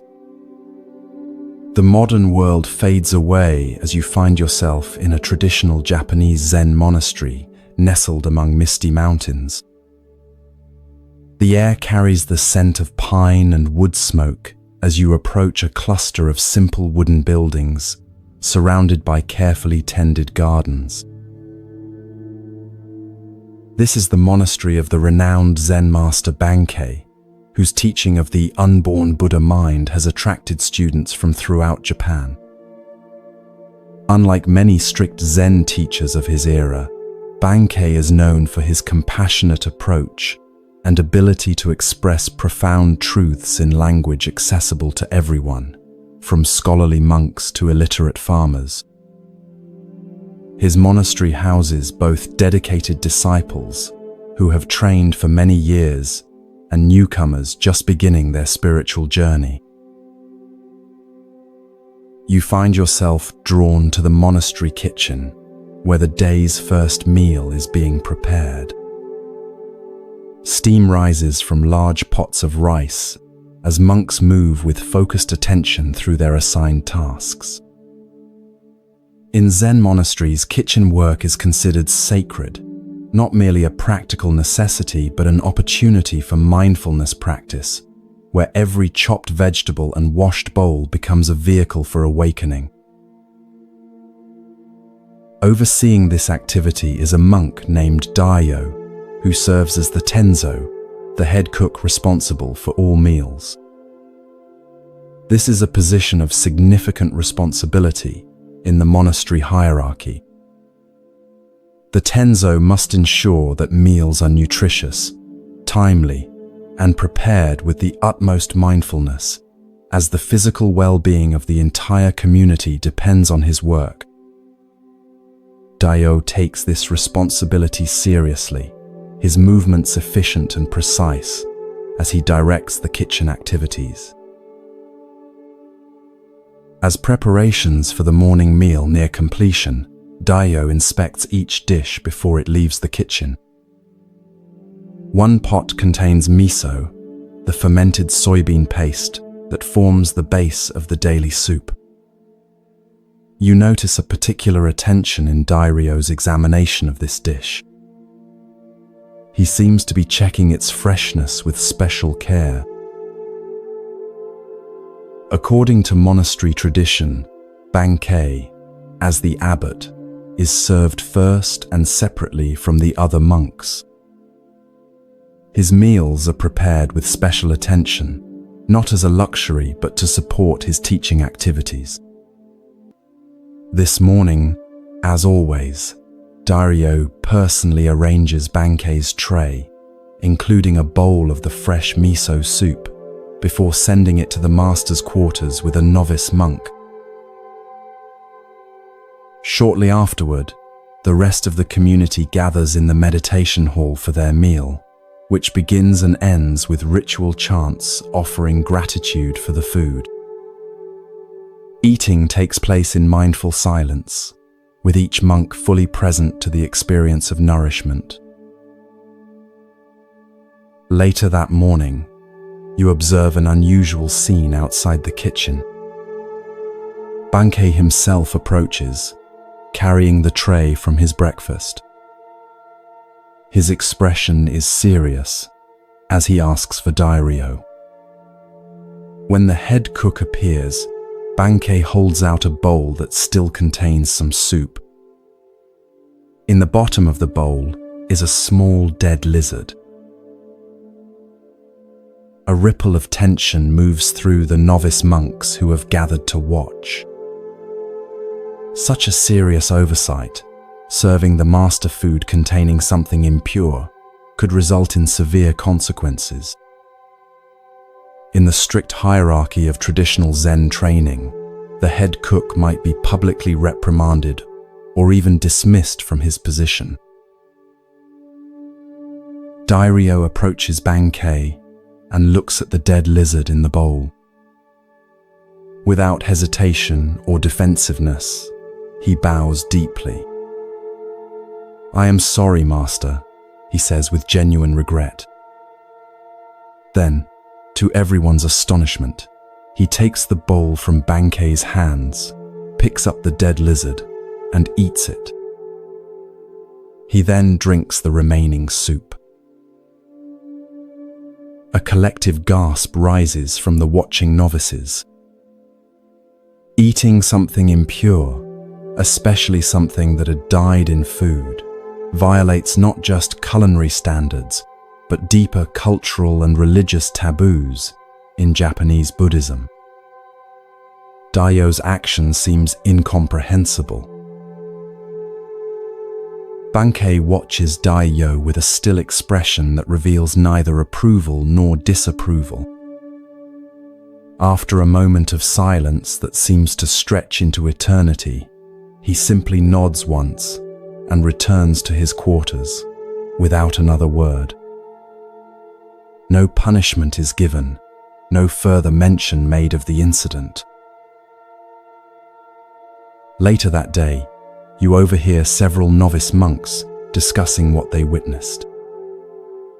They are trying to understand the meaning of Dairyo's shocking action and Bankei's response. One suggests that Dairyo ate the lizard out of fear of punishment. Another believes it was a demonstration of extreme asceticism.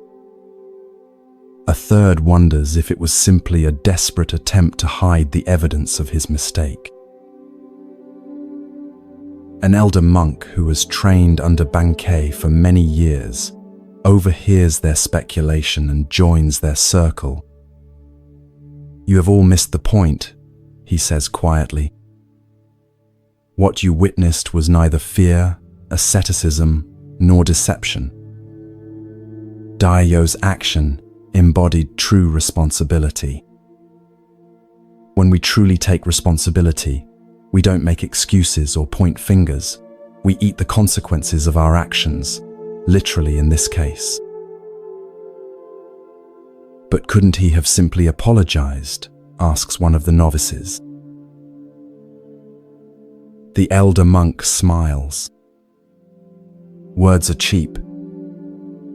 Anyone can say, 'I'm sorry,' while inwardly making excuses or blaming circumstances. Dairyo didn't just acknowledge his mistake verbally, he fully embodied his responsibility by consuming the very consequence of his oversight. There was nothing left to discuss because the matter was completely resolved in that single action. Another novice speaks up. Is that why Master Bankei said nothing more about it? Exactly, replies the elder. When someone fully owns their mistake, without any trace of excuse or evasion, what more is there to say? Bankei recognized Dairo's profound understanding and responded with equal clarity by allowing the matter to be completely finished. This remarkable story illuminates the Zen approach to responsibility and error.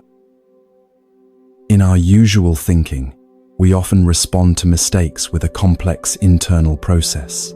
First denial, then excuse, making, followed perhaps by reluctant admission, blame, shifting, promises of future improvement, and requests for forgiveness. This elaborate dance around error actually prevents us from fully experiencing and integrating the consequences of our actions. Dairyo demonstrates a radically different approach, what we might call eating the blame. Rather than engaging in explanation or justification, he literally consumes the evidence of his oversight. This physical act perfectly embodies the Zen principle of direct action without the intermediary of excessive thought or speech. There is a mistake. He acknowledges it. He consumes it completely. The matter is finished. Notice the profound emotional freedom in this approach. When we fully accept responsibility, without any trace of defensiveness, we experience a paradoxical lightness. There is nothing to protect, nothing to defend, no elaborate narrative to maintain.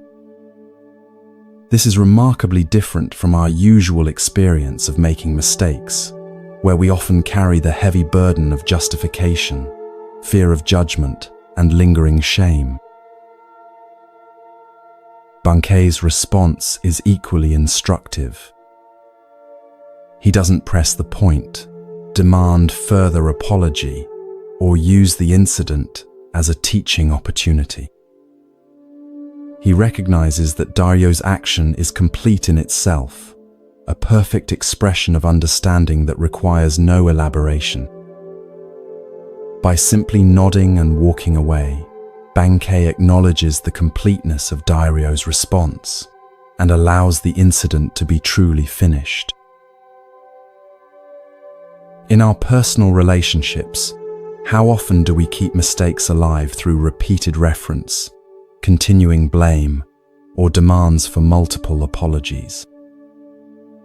Even after someone has acknowledged an error, we might continue to mention it, subtly punishing them or using it as leverage in future disagreements.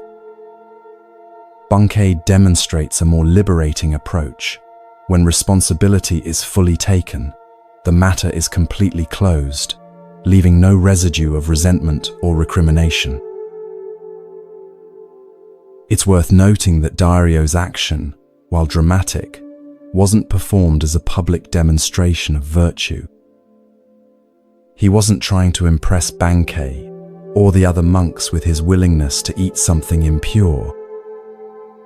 His action arose naturally from his deep understanding of responsibility. This points to another Zen principle, that true virtue isn't something we put on for others to see, but arises spontaneously from genuine realization. As you drift towards sleep, consider where in your life you might practice eating the blame. Where might you move from elaborate explanation to simple acknowledgement? From partial admissions couched in justifications to complete acceptance of responsibility? From verbal apologies to embodied action that makes things right? This practice doesn't mean taking blame for things that aren't your responsibility. That would be another form of evasion. Rather, It means fully acknowledging your part in situations without deflection or excuse. Like Dairyo with his lizard, you might find that when you fully consume your mistakes, rather than trying to explain them away, they are completely digested and transformed, leaving you lighter and freer to continue on your path. And like Bankei, you might discover that when others truly take responsibility, the most compassionate response is simply to allow the matter to be finished.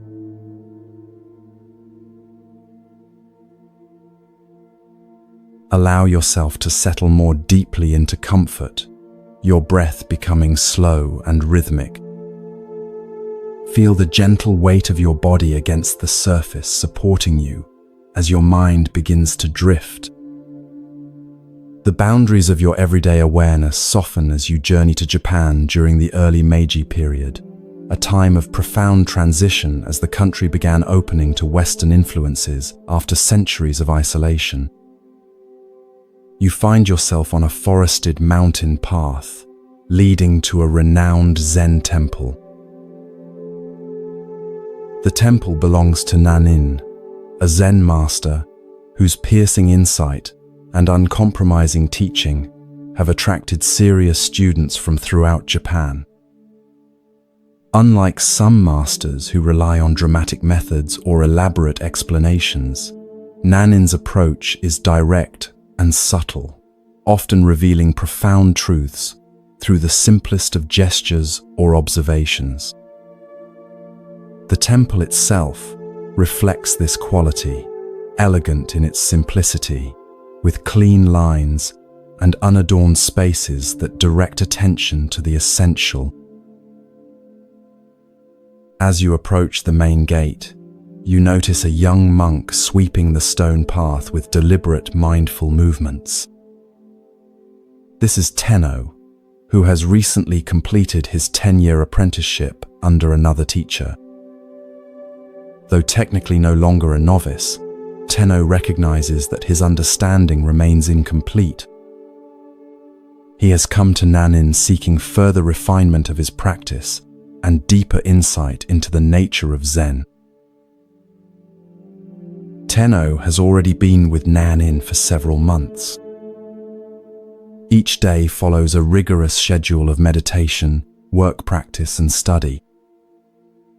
You've observed that Tenno approaches these activities with admirable discipline and sincerity. His meditation posture is impeccable, his work thorough, his conduct respectful. By all conventional measures, he appears to be an exemplary Zen student. This morning, after completing his assigned tasks, Tenno approaches Nanin's quarters for Sanzen, the private interview between master and student that is at the heart of Zen training. These meetings typically focus on the student's understanding of assigned koans or direct questions about their practice. You follow at a respectful distance, curious about what will transpire between them. As is customary, Tenno kneels outside Nanin's door, bows, and announces his presence with a small wooden gong. From inside, Nanin's voice invites him to enter. The master sits in simple robes on a cushion, his weathered face revealing little expression as Tenno bows and takes his place across from him. "How is your practice progressing?" Nan-in asks, his voice neither warm nor cold, but attentive. "I believe I am making steady progress, Master," Tenno responds. "I maintain mindfulness during seated meditation, walking practice, and temple work. I observe the precepts with care and study the sutras diligently." Nanin nods slightly. His next question comes unexpectedly. "And when you sleep?" Tenno hesitates, clearly caught off guard. "I "I do not know how to practice while sleeping, Master." "Then your practice is not yet complete," Nan instates simply. He reaches for his tea bowl, indicating that the interview is finished. Tenno bows and withdraws, his face reflecting confusion and concern.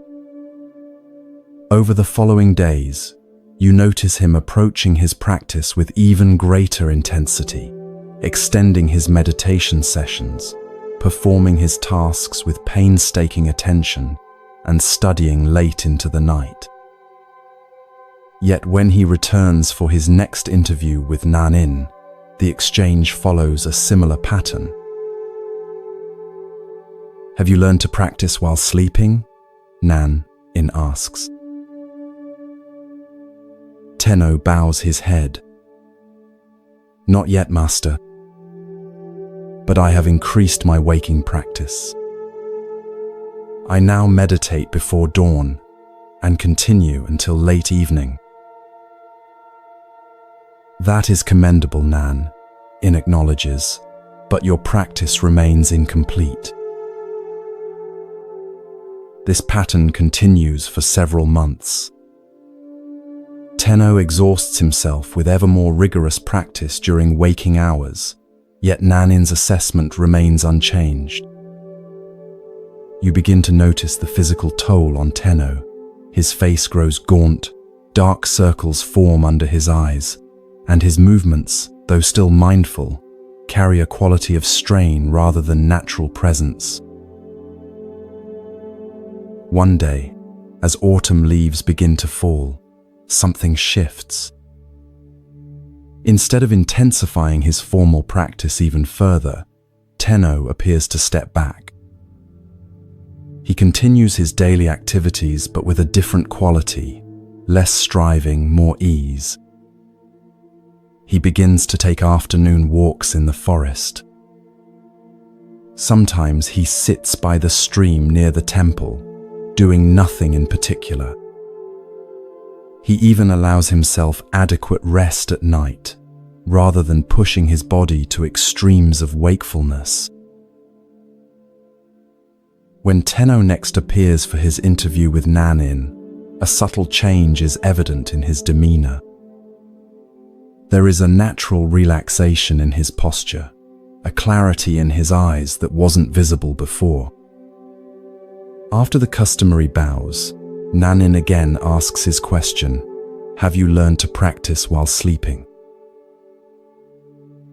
"Master," Tenno responds with a small smile, "when I sleep, I just sleep." Nanin's face breaks into a warm smile, the first you've seen from the usually reserved master. "Now your practice is beginning to mature," he says. "When you sit, just sit. When you walk, just walk. And when you sleep, just sleep." This is the heart of Zen, to be completely present in each activity, without adding anything extra.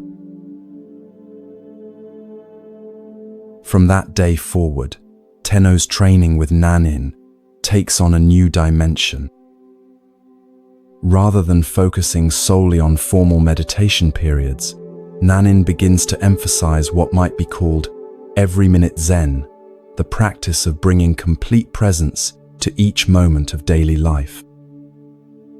Whether eating, cleaning, conversing, or resting, Tenno learns to be fully there, without division or distraction. Years later, when Tenno has become a teacher in his own right, a student asks him about the most important turning point in his training. Tenno smiles and shares the story of his struggle to practice while sleeping. "I had been approaching Zen as something to achieve, a state to attain through effort," he explains. "What Nanin helped me realize was that authentic practice isn't about adding a special Zen quality to our activities. It's about removing the barriers to fully experiencing what is already here. When we sleep, we completely become sleep. When we eat, we completely become eating. No separation, no observer standing apart from experience. This is every minute Zen. This simple yet profound story illuminates several essential aspects of authentic spiritual practice. First is the trap that Tenno initially fell into, the mistake of compartmentalizing practice, seeing it as something we do during certain designated activities but not others. Many of us make this same error, believing that spirituality happens in meditation halls, yoga studios, or houses of worship, but remains separate from ordinary life. We create an artificial division between sacred and secular, practice time, and the rest of our day. Nanin's persistent question about practicing while sleeping challenged this compartmentalization. Sleep represents the ultimate non-doing state. We cannot approach it through effort or control. We cannot force ourselves to sleep through willpower, nor can we remain consciously vigilant while sleeping. By highlighting this apparent paradox, Nanin was pointing to a fundamental misunderstanding about the nature of practice itself. Notice how Tenno initially responded by intensifying his efforts during waking hours, a common but misguided approach when we feel our practice is inadequate. We often believe that if our meditation, prayer, or other spiritual activities aren't yielding the results we seek, we simply need to do more of them or perform them more rigorously. This approach reflects a fundamental misunderstanding of spiritual practice as primarily a doing rather than a being. The breakthrough came when Tenno shifted from striving to allowing, from trying to practice sleep to simply sleeping. This represents a profound shift from practice as a special activity we perform to practice as the direct, unmediated experience of whatever is happening. When we fully inhabit each moment without adding anything extra, when we just sleep while sleeping, just eat while eating, just sit while sitting, we discover the heart of Zen. This quality of complete presence has been described by Zen master Dogen as body and mind dropping away. It's not that the body and mind disappear, but rather that the sense of a separate self managing the experience falls away. There is just the pure experience itself, undivided, unmediated, complete. This is what Nanin meant by every minute Zen, a practice not confined to special times or activities, but available in each moment of life.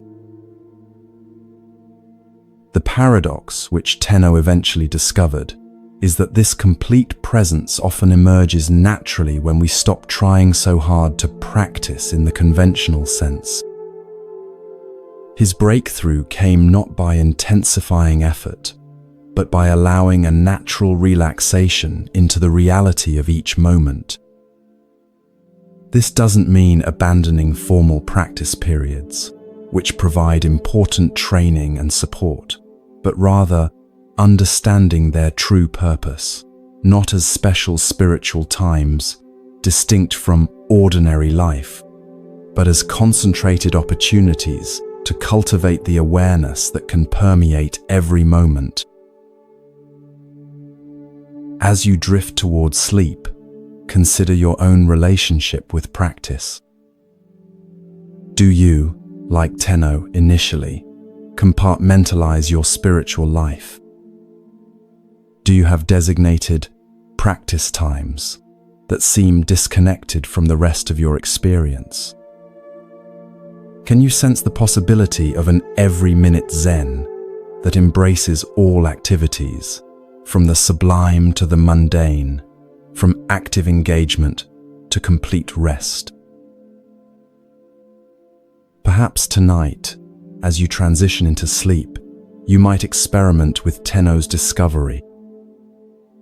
Rather than trying to maintain awareness during sleep, which creates a division between the observer and the experience, simply allow yourself to fully become sleep. No separation, no effort, no practice, just the complete embrace of what is already naturally occurring. This is not the abandonment of practice, but its fulfillment, the discovery that when we drop all trying, even the trying to practice, what remains is the natural wakeful awareness that has been present all along.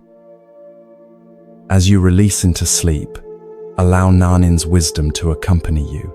When you sleep, just sleep.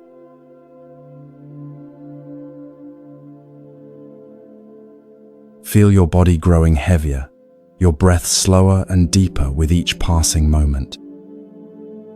The concerns of your day gradually dissolve as you journey to a different time and place. The familiar surroundings of your room fade away, replaced by the sights, sounds, and scents of ancient Japan. You find yourself approaching a modest temple nestled among pine-covered hills. This temple is known not for its grandeur or famous lineage, but for the wisdom of its elderly master. Though his name has been forgotten in historical records, his teachings live on through stories passed down through generations of students. The temple grounds are simple, but meticulously maintained. Stone pathways swept clean, gardens tended with care, buildings modest but in good repair. The atmosphere reflects the master's teaching style, unpretentious, practical, and directly addressing the challenges of everyday life. As you approach the main hall, you notice unusual activity. A prosperous merchant has arrived with his entourage, servants carrying elaborate gifts, fine horses tethered nearby, the merchant himself dressed in silk robes that mark his wealth and status. Such a visitor is uncommon at this humble temple, which typically attracts local farmers, tradespeople, and the occasional wandering monk. The merchant appears to be in his middle years, with the confident bearing of one accustomed to respect and deference. Yet there is something in his expression, a subtle tension around his eyes, a slight furrow in his brow, that suggests inner disquiet beneath his prosperous exterior. He has come seeking something that his wealth has been unable to provide. You follow at a respectful distance as the temple attendants guide the merchant to the master's quarters. The old teacher receives him simply, seated on a worn cushion in a room whose only adornments are a scroll with calligraphy and a small vase holding a single flower. The contrast between the merchant's finery and the master's plain surroundings could not be more striking. After the customary greetings and tea, the merchant explains the purpose of his visit. "Venerable Master," he begins, his voice carrying the refined accent of the capital, "I have achieved considerable success in my business enterprises.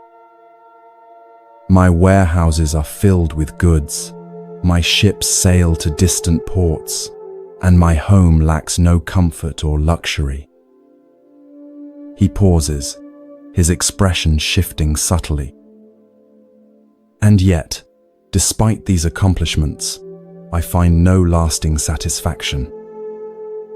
A sense of emptiness persists that no acquisition seems able to fill. The master listens attentively, his weathered face revealing neither judgment nor surprise. When the merchant finishes, the old teacher asks simply, "What do you seek?" The merchant considers this question carefully. "I believe I seek peace of mind," he finally responds. "And perhaps a way to use my resources that brings genuine fulfillment rather than merely adding to my possessions." The master nods, then poses another question. "In your business dealings, what principle guides your determination of fair prices?" Caught off guard by this seemingly unrelated inquiry, the merchant nevertheless answers thoughtfully. "I consider the cost of materials, the labor involved, the rarity of the item, and what the market will bear.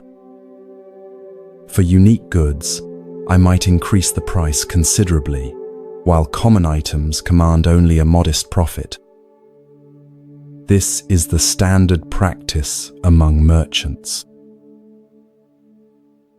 And in your charitable giving," the master continues, "what principle determines the amount you contribute?" The merchant shifts uncomfortably. "I give according to what seems appropriate for a man of my position. For public projects that bring recognition, I might give substantial amounts. For lesser causes, smaller donations suffice." The master's expression remains unchanged, but his next question penetrates deeper. "And how do you determine the value of a human life?" The merchant looks genuinely perplexed. "I don't understand, master. How can one assign value to a life?" "Yet you do so regularly," the master responds quietly.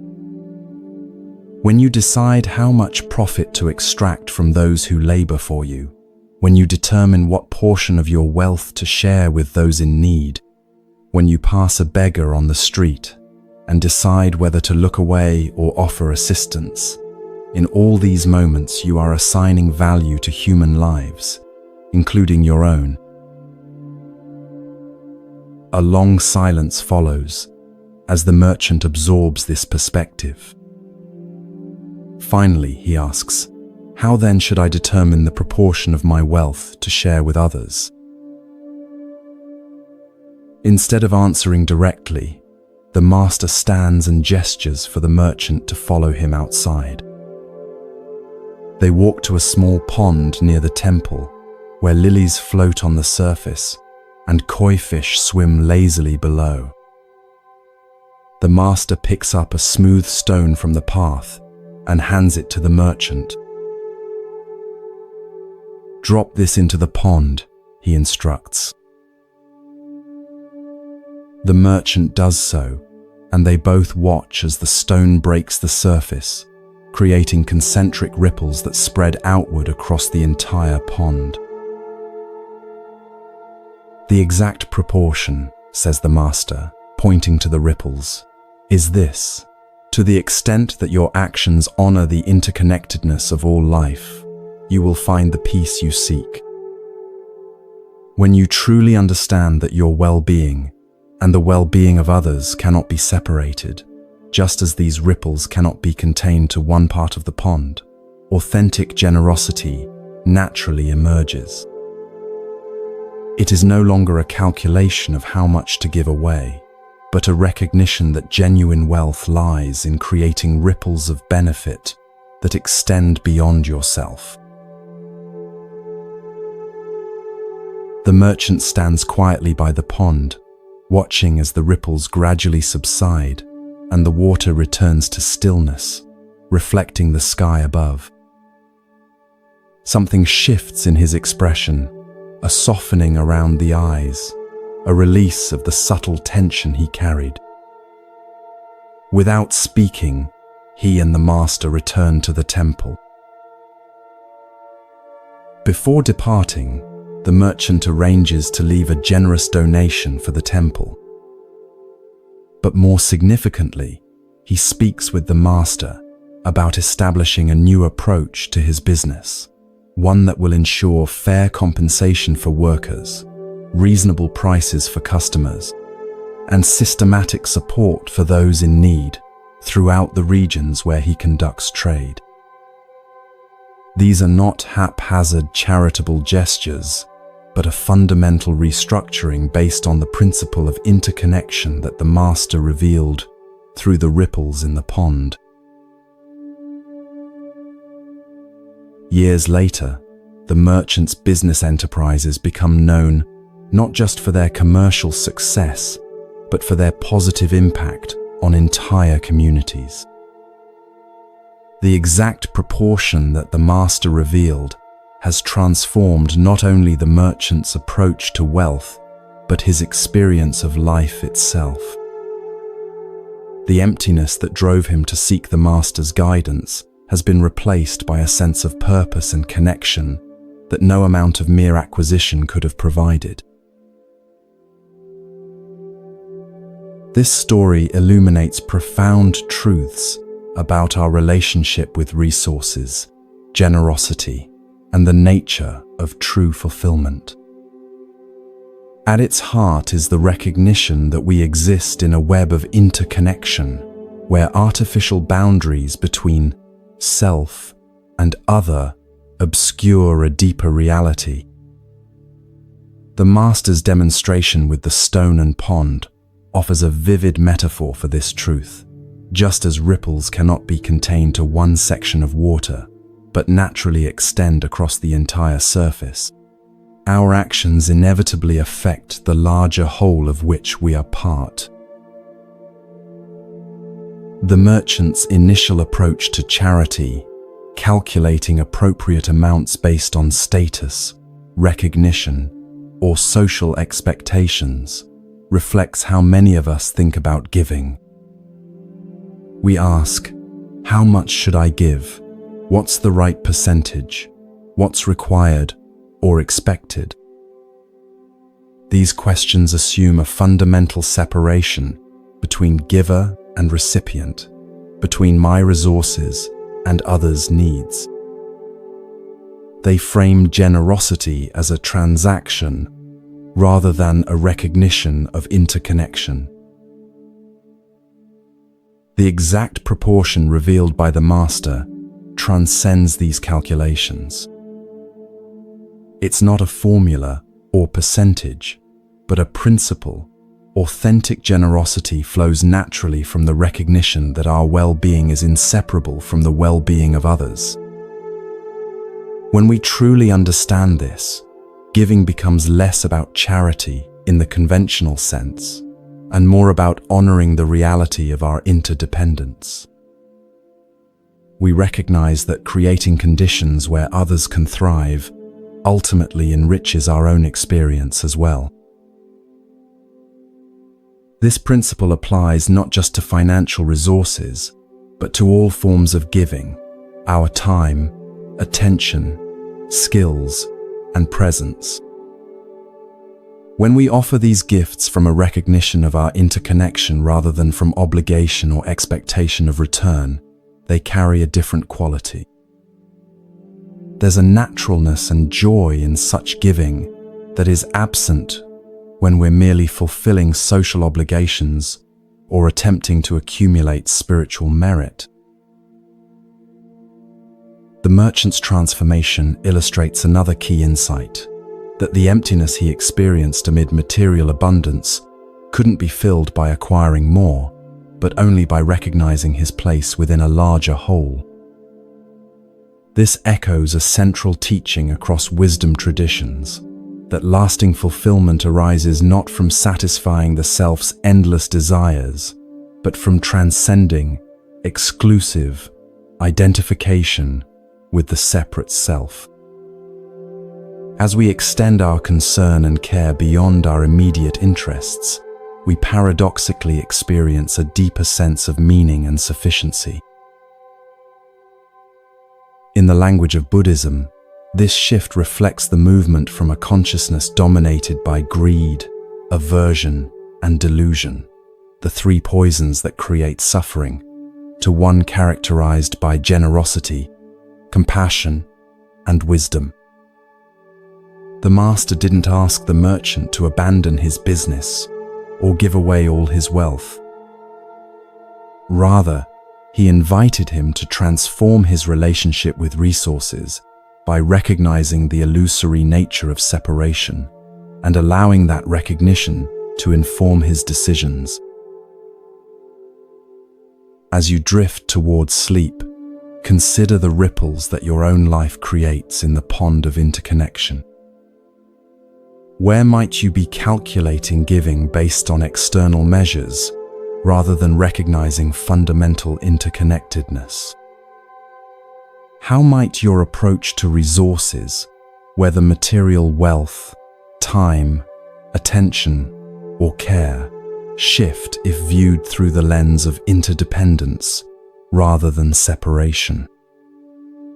Perhaps the exact proportion that brings lasting fulfillment is not a numerical formula, but a way of being that honors the reality that, like ripples in a pond, our well-being and the well-being of others cannot ultimately be separated.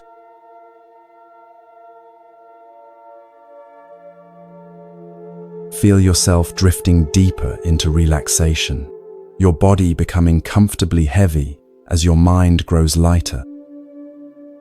The boundaries between waking and dreaming begin to blur as you journey to feudal Japan, to a time when Zen Buddhism was flourishing throughout the country. The concerns of your day gradually dissolve as you find yourself approaching a mountain temple known for its rigorous training and the profound wisdom of its master. The temple is nestled among ancient cedars that sway gently in the mountain breeze. Stone lanterns line the path leading to its entrance, and the air carries the delicate scent of incense. Unlike the grand temples of Kyoto, this one is relatively modest, its beauty lying in its harmony with the natural surroundings rather than in elaborate ornamentation. This is a place dedicated to serious practice rather than ceremonial display. As you approach the main gate, you notice an unusual visitor arriving, a scholar dressed in the fine robes of the educated elite, accompanied by several attendants carrying scrolls and writing materials.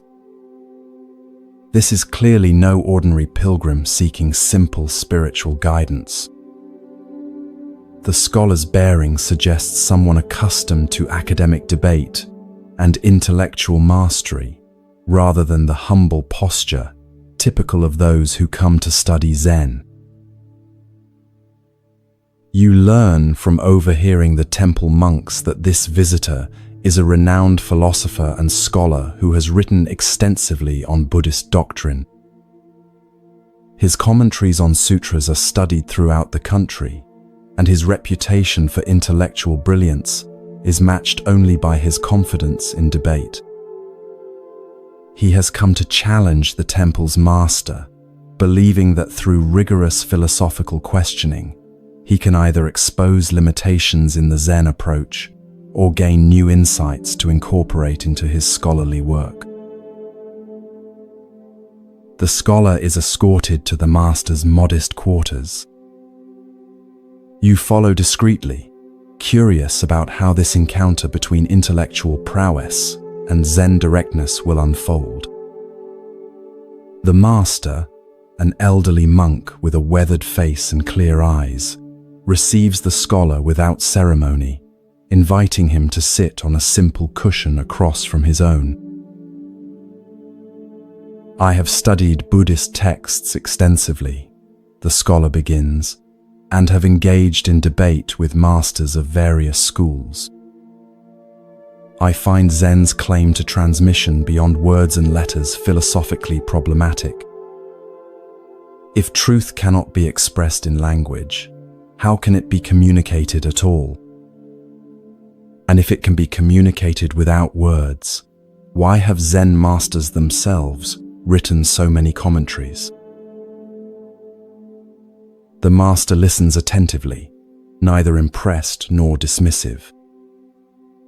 When the scholar finishes his opening challenge, the master asks simply, "Would you like some tea?" Somewhat taken aback by this seemingly irrelevant response, the scholar nevertheless agrees. As the master prepares the tea with mindful movements, the scholar launches into a detailed critique of Zen methodology, citing apparent contradictions between different masters' approaches and questioning the efficacy of meditation compared to intellectual analysis. The master places a cup of tea before the scholar without comment and returns to his seat. Undeterred, the scholar continues his philosophical questioning, touching on the nature of Buddha nature, the problem of dualistic thinking, and the paradoxes inherent in seeking enlightenment through practice. His arguments are well constructed and draw upon an impressive range of textual sources. Throughout this intellectual barrage, the master remains silent, neither agreeing nor disagreeing, neither defending Zen nor criticizing the scholar's approach. His face reveals neither impatience nor boredom, just present attention. As evening approaches and the light begins to fade, the scholar's questions continue unabated. A young monk brings in a lamp and, seeing that the room has grown chilly with the mountain evening, lights a fire in the small hearth. The master occasionally tends the fire with a poker, but offers no response to the scholar's increasingly frustrated attempts to elicit a definitive answer to his philosophical challenges. Hours pass. The scholar, determined to receive some form of engagement, continues his questioning past midnight. His attendants have long since retired to the quarters provided for them, but the scholar remains, his intellectual persistence matching the master's silent endurance.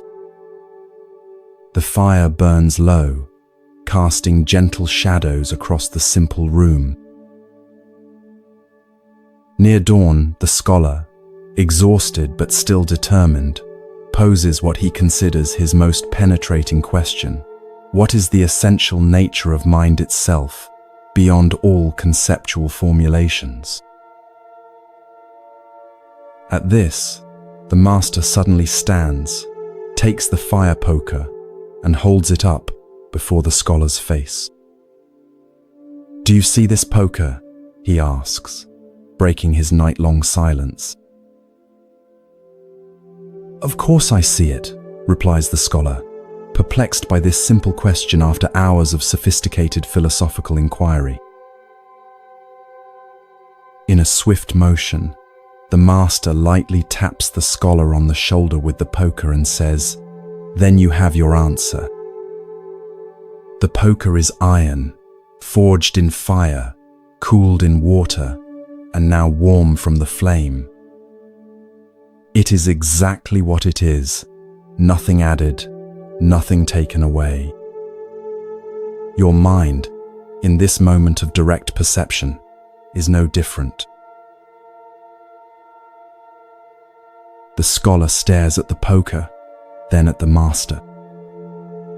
Something shifts in his expression, a subtle release of tension, a softening around the eyes.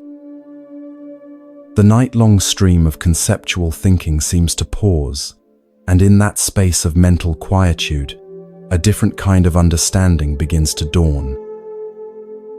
For perhaps the first time, he experiences the directness the master has been demonstrating through his silence. "I have been circling around what is directly before me," the scholar says quietly. Like someone dying of thirst while discussing the chemical properties of water instead of drinking from the stream at his feet. The master nods, a gentle smile crossing his face. "Your intellectual understanding is impressive," he acknowledges. But Zen points to what is prior to understanding, the direct experience that no concept can contain. The fire poker is not a metaphor or a philosophical position. It is just this poker, and your direct perception of it is just this mind. As the first light of dawn filters through the paper windows, the scholar bows deeply to the master. His demeanor has changed, less certain perhaps, but somehow more present. He remains at the temple for several weeks, setting aside his scrolls and philosophical treatises to engage in meditation and simple work alongside the other monks. When he eventually returns to his academic life, his writings reflect a new dimension, still intellectually rigorous, but now informed by an appreciation for the direct experience that lies beyond conceptual understanding.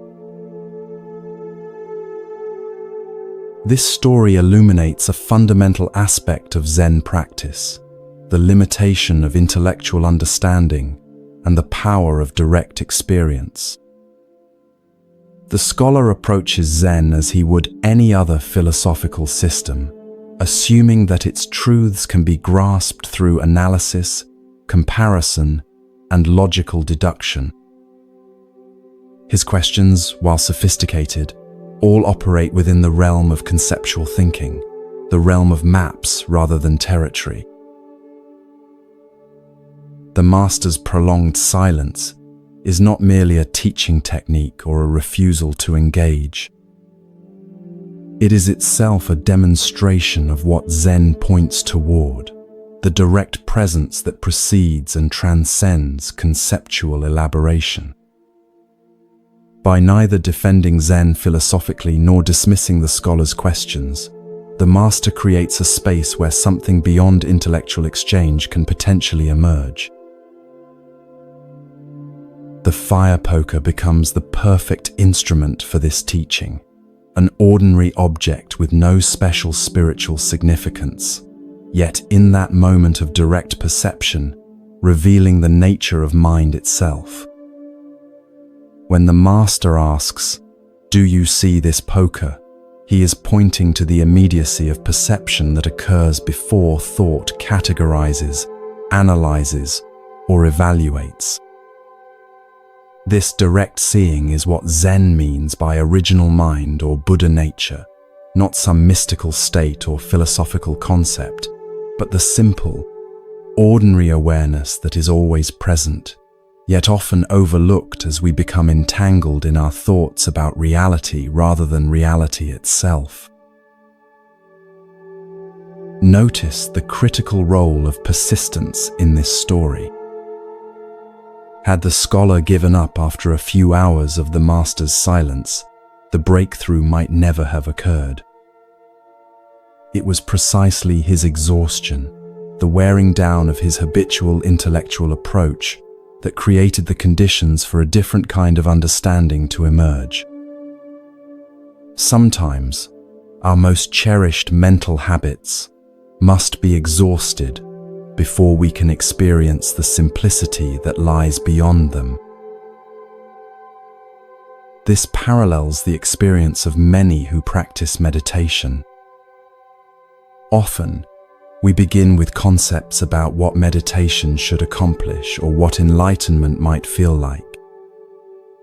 We analyze our experiences, evaluate our progress, and compare our practice to our expectations. Only when this conceptual approach is thoroughly exhausted, often after many hours on the cushion, does the mind naturally settle into direct presence, neither grasping at experiences nor rejecting them, simply being with what is. The scholar's realization that he has been circling around what is directly before me reflects a universal human tendency.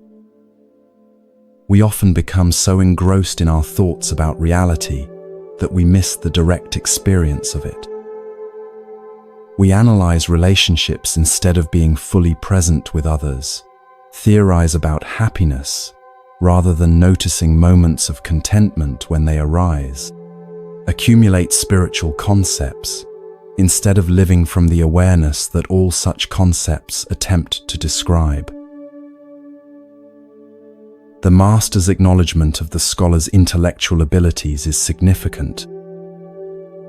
Zen doesn't reject intellectual understanding, it simply recognizes its limitations. Concepts and analyses have their place. They help us organize experience, communicate with others, and solve practical problems. But they are tools rather than the truth itself, maps rather than the territory they represent. When we mistake the map for the territory, when we confuse our concepts about reality with reality itself, we remain trapped in what Zen calls the ghost cave of conceptual thinking. As you drift toward sleep, consider where in your own life you might be circling around what is directly before you. Perhaps you've read many books about mindfulness without experiencing the simple presence of this moment. Maybe you've analyzed a relationship extensively without being fully present with the actual person.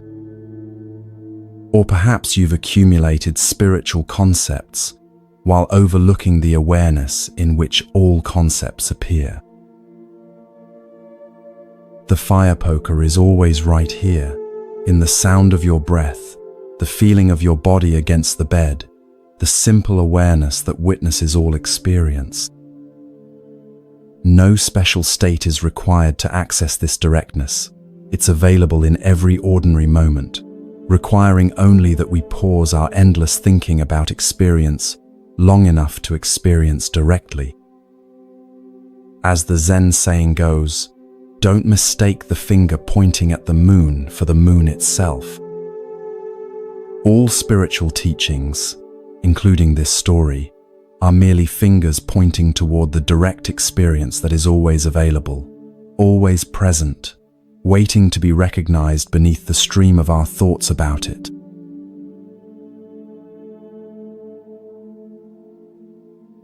Feel your body becoming heavier with each breath, sinking deeper into comfort. The sounds around you begin to fade as you journey to another time and place.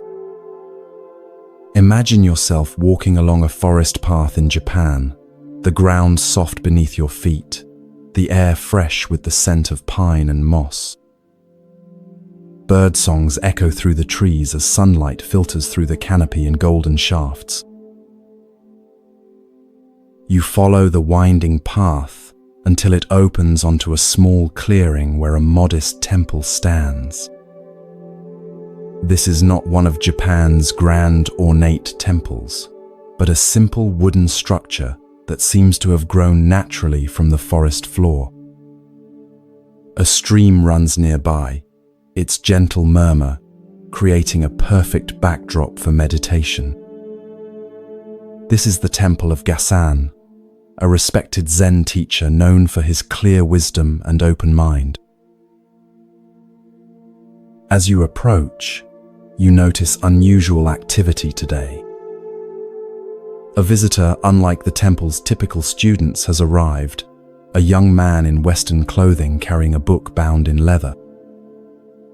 From snippets of conversation among the monks, you learn he is a university student who has been studying Christianity with Western missionaries.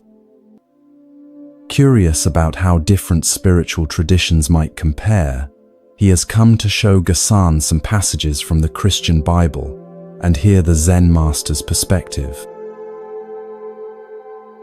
You follow as the young man is led to Gasan's simple quarters.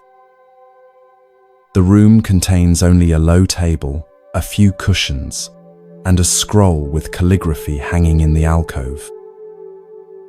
Gasan himself sits in meditation, his eyes open but focused on nothing in particular. Though probably in his 60s, his posture is straight and vital, his presence conveying both alertness and profound ease. The student bows respectfully and introduces himself. Gassen gestures for him to sit on a cushion nearby. You can feel the nervousness in the young man as he carefully places his Bible on the low table between them. He's clearly unsure how this Zen master might react to Christian scripture.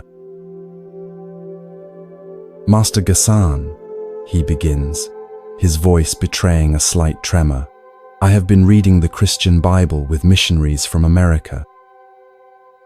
I find some of its teachings beautiful, but I wonder how they compare with Zen wisdom.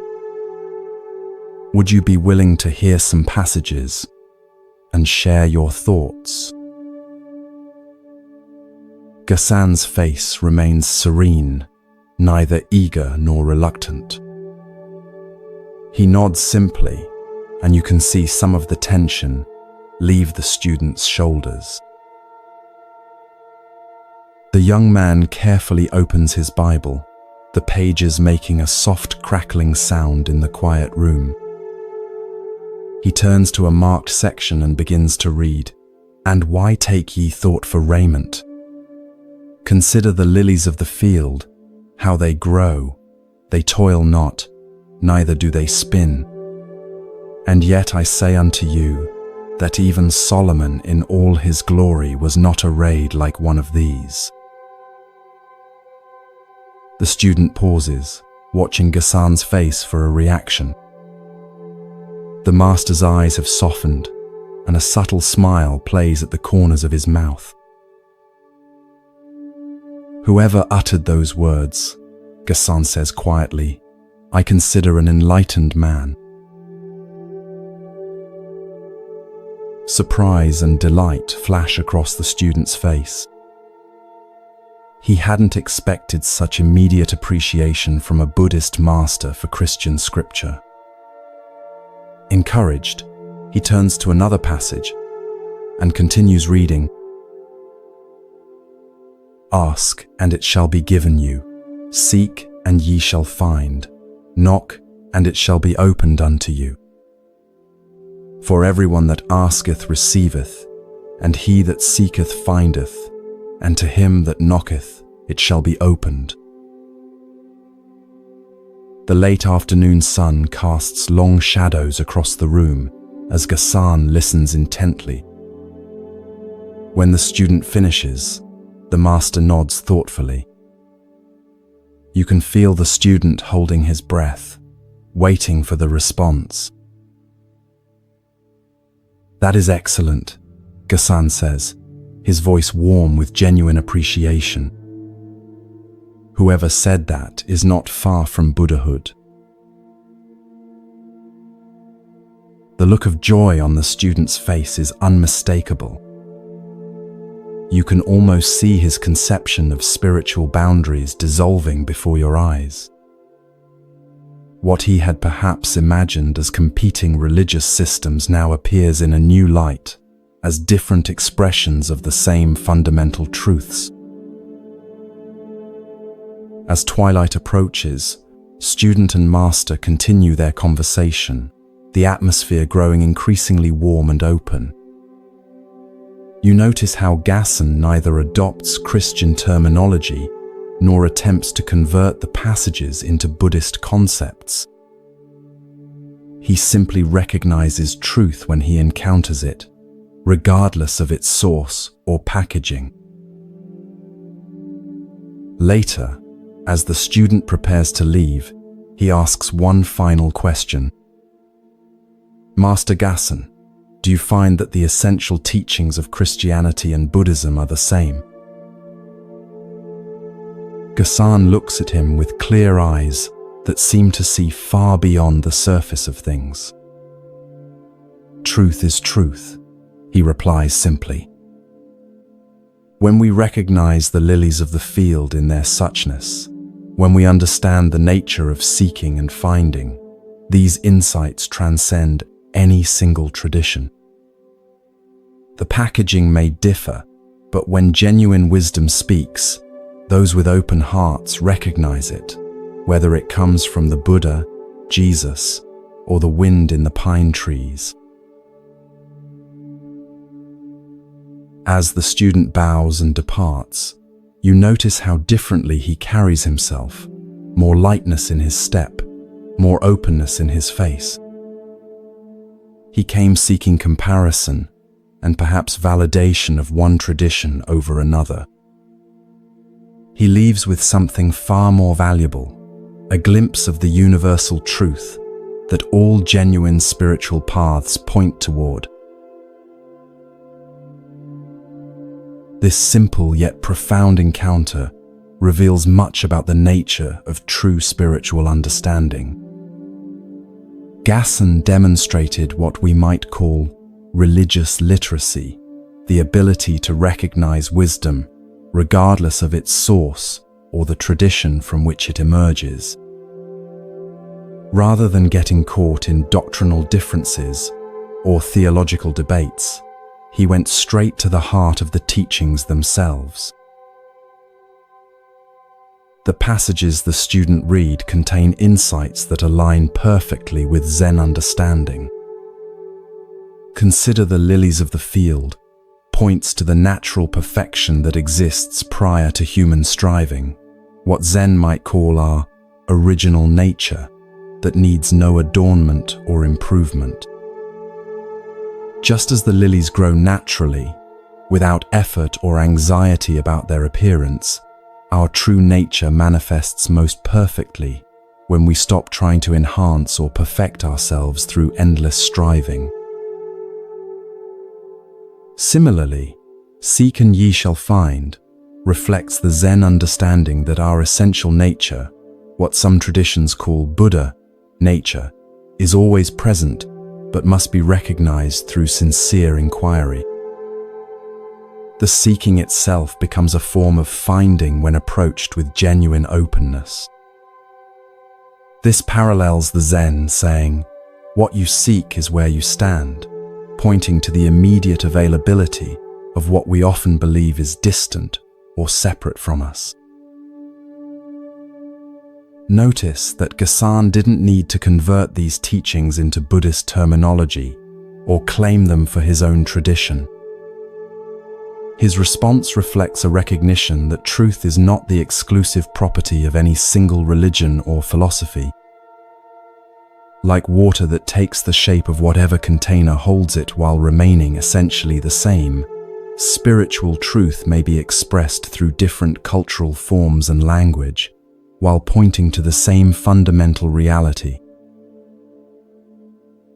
This open, non-dogmatic approach stands in stark contrast to religious exclusivism, the belief that one's own tradition has a monopoly on truth, while others are mistaken or incomplete.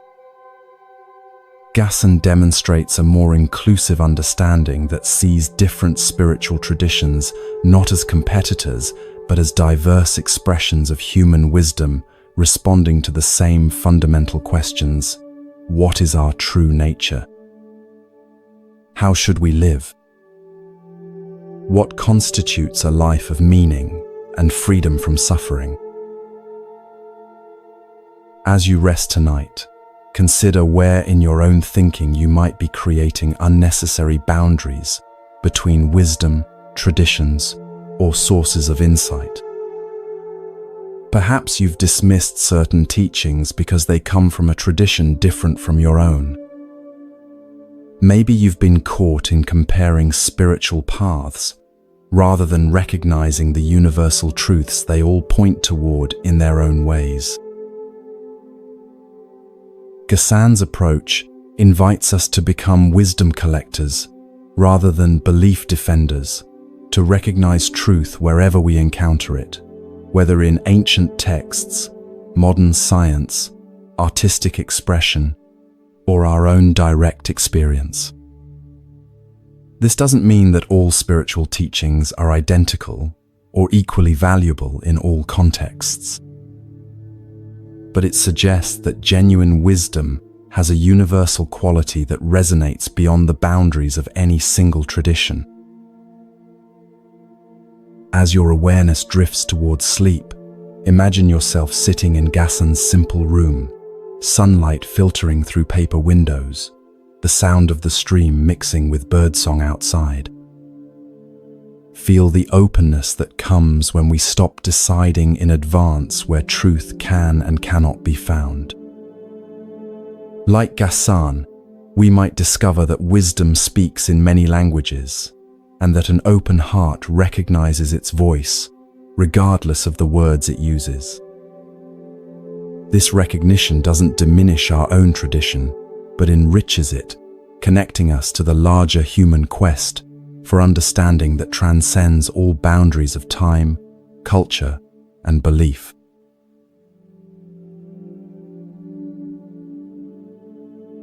Your body feels deliciously heavy now, sinking deeper into relaxation with each breath. Behind your closed eyelids, the darkness transforms into a misty mountain landscape in ancient China. You can feel the cool, damp air against your skin and hear the distant call of birds echoing through forested valleys. Your feet carry you along a narrow path winding up a steep mountainside. After climbing for what seems like hours, you reach a small plateau where a humble hermitage stands. Built of rough-hewn timber with a thatched roof, it blends so naturally with its surroundings that you might have missed it if not for the thin wisp of smoke rising from its central fire pit. This is the dwelling of Master Gute, a Zen teacher who left the comforts of temple life years ago to practice in solitude. Despite his preference for isolation, Gute's reputation for wisdom has spread, and occasionally seekers brave the difficult journey to receive his teaching. Today, you're not the only visitor. Just ahead of you on the path walks a young monk, his simple robe dusty from travel, determination evident in his steady pace. As you both approach the hermitage, the door slides open. Master Gute appears, a wiry man of middle years, with weathered skin and clear, penetrating eyes. His appearance is unremarkable. Nothing about his physical presence suggests spiritual accomplishment or special status. Yet something in his quality of attention, in the way he fully occupies this moment, creates an atmosphere of extraordinary presence. The young monk bows deeply. "Master Gute," he says, his voice reflecting both respect and eagerness, "I have traveled far to ask you about the essential nature of Zen. What is the fundamental teaching? What is the truth that the Buddha realized under the Bodhi tree?" You watch carefully, expecting Gute to respond with a profound statement, perhaps a quote from the sutras or a paradoxical Zen saying. Instead, something unexpected happens. Gute slowly raises his right hand, extends his index finger, and points upward, saying nothing at all. His face remains impassive, yet somehow radiates complete conviction. The young monk appears confused. He waits for further explanation, but none comes. Gute simply stands there, finger raised, in eloquent silence. After several moments, the monk bows again and backs away, clearly unsure what to make of this strange response.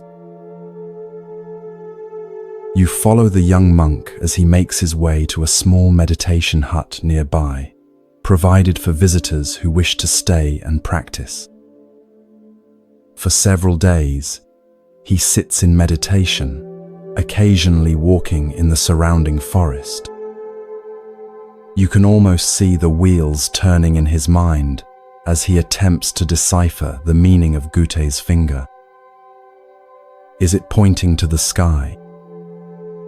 To the oneness of all things? Is it a symbol to be understood, or is the gesture itself the teaching?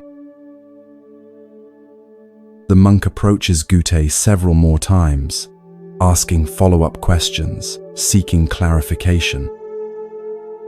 Each time, regardless of what is asked, Gute responds only by raising his index finger.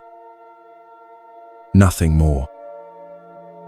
You notice how the raised finger itself begins to take on a mysterious power, not as a conceptual explanation, but as a direct expression of something beyond words. Weeks pass. The monk remains at the hermitage, helping with daily chores, carrying water from the stream, chopping firewood, preparing simple meals. Throughout these activities, he continues to contemplate the meaning of the master's finger. You observe how, despite his confusion, something is shifting in his demeanor, a subtle loosening of his intellectual grasping, a growing receptivity to direct experience rather than explanation. One morning, the monk encounters a wild-eyed boy of about 10 years old, who occasionally brings supplies to the hermitage from the nearest village. The boy has heard about the famous one-finger Zen of Master Gute and with childish mischief raises his own finger when he sees the monk approaching. "That's Master Gute's teaching," the boy says with a giggle, his finger pointing skyward in imitation of the master. You feel a surge of protective concern as you watch this scene unfold. The monk has been sincerely struggling with this profound teaching, and now this child seems to be making light of it. How will he respond to such apparent disrespect? To your surprise, the monk does something unexpected. He reaches out suddenly, grabs the boy's extended finger, and pulls it sharply. The boy cries out in pain, tears immediately springing to his eyes. As the boy stands there nursing his hurt finger, shock evident on his face, the monk leans in close and raises his own finger exactly as Gute does. The boy stares at the monk's finger, then at his face, and something extraordinary happens. His expression transforms from pain to sudden understanding. Without a word being exchanged, something has been transmitted between them. The boy bows awkwardly, then scampers away down the mountain path, forever changed by the encounter. That evening, as twilight casts long shadows across the plateau, you see the monk approach Gute's hermitage one final time. His demeanor is different now, more settled, more present. When Gute slides open the door, the monk bows and then, with perfect timing, raises his own index finger in silent response. Gute studies him carefully, looking deep into his eyes as if searching for something beyond the mere imitation of the gesture. Whatever he sees there must satisfy him, for his weathered face breaks into a rare smile. Master and student stand facing each other, each with one finger raised, a perfect mirror image. No words are exchanged, yet volumes are communicated in that silent moment. The next day, the monk prepares to depart. As he shoulders his small travel pack, Gute appears to see him off. With a twinkle in his eye, the master raises his finger one last time. The monk bows deeply, turns, and begins his descent down the mountain path. You notice he doesn't look back, yet somehow carries Gutei's presence with him, not as a memory or concept, but as a living reality that has become part of his own being. Years later, the monk himself becomes a respected teacher. When students come asking about the essential nature of Zen, he simply raises his index finger, carrying forward Gutei's direct transmission. The teaching continues, not as a philosophy to be understood or a belief to be accepted, but as a living gesture pointing directly to what cannot be captured in words. This story illuminates the heart of Zen's approach to spiritual transmission, the direct pointing to truth beyond conceptual understanding. Gutei's raised finger is not a symbol to be decoded or a metaphor to be interpreted. It is itself the direct expression of what Zen calls suchness, the immediate, unfiltered reality prior to our mental categories and explanations. Notice how the young monk initially approached Gutei with questions that assumed truth could be packaged in concepts. What is the fundamental teaching? What is the truth that the Buddha realized? These questions reflect our common assumption that spiritual understanding is primarily about acquiring the right ideas or beliefs. Gutei's finger cuts through this assumption, offering not an explanation, but a direct pointing to reality itself. The monk's journey from confusion to understanding parallels the path many of us walk in spiritual practice. At first, we try to grasp teachings intellectually to fit them into our existing frameworks of understanding. We want explanations, systems, practices that promise specific results. Like the monk puzzling over the meaning of Gutei's finger, we search for the correct interpretation that will satisfy our intellect. True understanding often arrives unexpectedly, not through accumulating more concepts, but through direct experience that bypasses conceptual thinking altogether. For the monk, this breakthrough came through his interaction with the boy, an encounter that moved him from intellectual contemplation to spontaneous, embodied action. In that moment, the finger ceased to be something to understand and became something to live. The physical sensation of your own finger is available right now as you rest. Can you feel the pulse of blood moving through it? The subtle warmth? The way it connects to your hand, your arm, your entire body? This direct, non-conceptual awareness is what Gutei was pointing to, not with explanations, but with the finger itself. In Zen, this direct transmission from teacher to student, outside the sutras, beyond words and letters, is considered the essence of the tradition.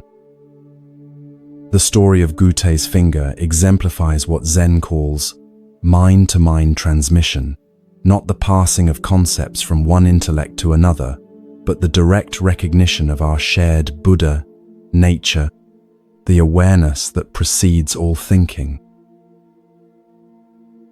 This approach can seem frustratingly opaque to modern seekers accustomed to detailed explanations and step-by-step instructions. Yet it addresses a profound truth about spiritual awakening, that our deepest nature cannot be reached through concepts alone, just as no description of water, however detailed, can quench your thirst. Only direct experience satisfies. As you drift towards sleep, Imagine yourself on that misty mountain plateau with Gute. Feel the cool air on your skin. Hear the distant call of birds. When he raises his finger, look not at what it might symbolize or represent, but at the direct reality of this moment, the sensations in your body, the rhythm of your breath, the spacious awareness in which all experience arises. Like the monk who eventually understood, you too might discover that the deepest truths are not grasped through thinking but realized through direct presence with what is, just as it is. Gute's finger continues to point the way, even now, even here.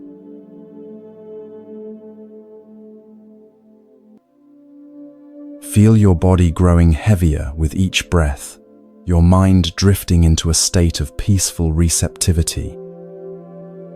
The familiar surroundings of your room gently fade as you journey to a different time and place. The soft darkness behind your eyelids transforms into a bustling marketplace in medieval Japan. The air fills with the mingled scents of fresh vegetables, fish, incense, and wood smoke. You find yourself standing at the edge of the market square, where vendors call out their wares and shoppers haggle over prices. Children dart between stalls, and merchants carefully count coins. It's a scene of ordinary commerce, until your attention is drawn to an extraordinary figure making his way through the crowd. Unlike the serious-faced merchants and purposeful shoppers, this man radiates an unmistakable joy. He's a portly monk with a shaved head, dressed in simple robes that have seen better days. A large cloth sack is slung over his shoulder, and his face bears the broadest, most genuine smile you've ever seen. Children flock to him, and even the harried adults seem to brighten as he passes. Who is that? You ask a nearby vegetable seller who's watching the monk with evident affection. That's Hote, she replies, smiling herself now. Some call him the happy Chinaman, though no one knows if he really came from China. He's been wandering these parts for as long as anyone can remember. You follow Hote as he makes his way through the marketplace. Unlike other monks who solemnly request alms, Hote seems to be giving rather than receiving. From his large sack, he produces small treats for the children, sweet rice cakes, tiny carved wooden animals, colorful pebbles that catch the light. Each gift is presented with a delighted laugh, as if the giving brings him more joy than the receiving could possibly bring the children. The adults, too, receive his gifts, though theirs are often less tangible. For a frazzled mother with a crying infant, he produces a moment of unexpected peace by making silly faces that transform the baby's wails into giggles. For a merchant whose vegetables are beginning to wilt in the afternoon sun, he creates a makeshift shade from his own wide-brimmed hat. For an elderly man struggling with a heavy load, he offers not just help, but companionship, telling a story that transforms the labor into a shared pleasure.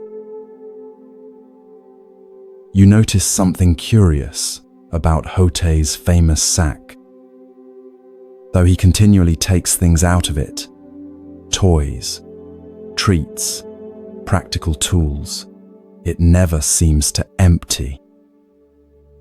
And though people frequently give him small offerings of food or simple items, which he accepts with genuine gratitude, the sack never appears to get fuller.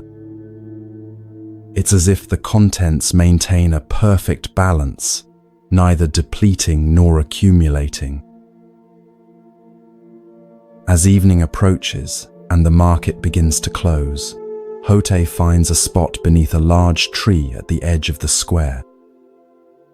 He settles his substantial form on the ground with surprising grace, places his sack beside him, and closes his eyes, still smiling.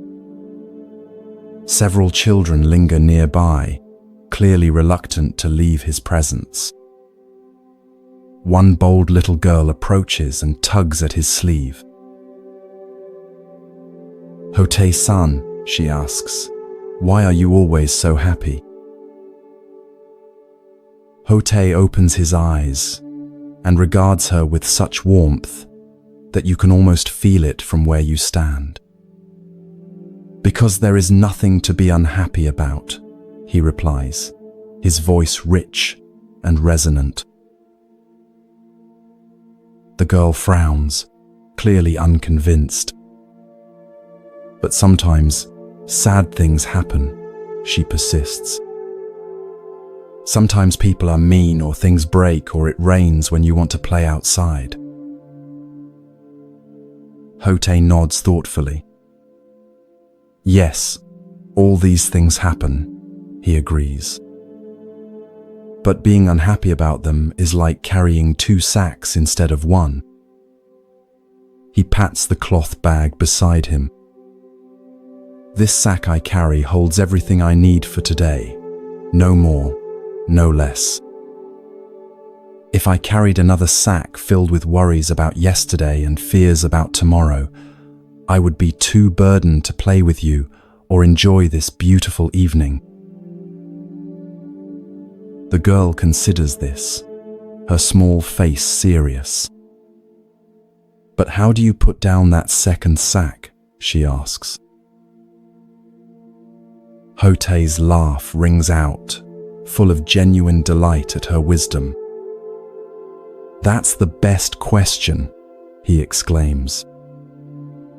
"You put it down by noticing when you're carrying it. Right now, for instance, are you carrying that heavy second sack, or are you simply here with me under this tree?" The girl's face clears, and she giggles. "I'm here with you." "Exactly," says Hote, his smile somehow growing even wider. "And that's all there ever is, just this moment, this place, this encounter. When we're fully here, the second sack disappears all by itself." As darkness falls, parents call their children home. The girl gives Hote a quick, impulsive hug before skipping away.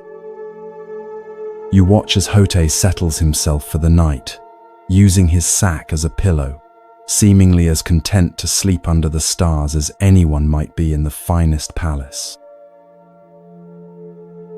The next morning, you follow Hote as he continues his wandering. He has no particular destination, no schedule to keep, no goals to achieve. Yet his days are full of purpose, bringing joy to everyone he meets, easing suffering where he finds it, sharing the simple happiness that radiates from his being. One afternoon, you see a group of serious-looking Zen monks encounter Hote on the road. Their austere appearance and disciplined manner form a striking contrast to Hote's disheveled, joyful presence. One of the monks, seemingly bothered by Hote's unorthodox appearance and behavior, approaches him with a challenging question. "You call yourself a monk," the stern monk says, "yet you follow none of the traditional practices. You don't live in a monastery.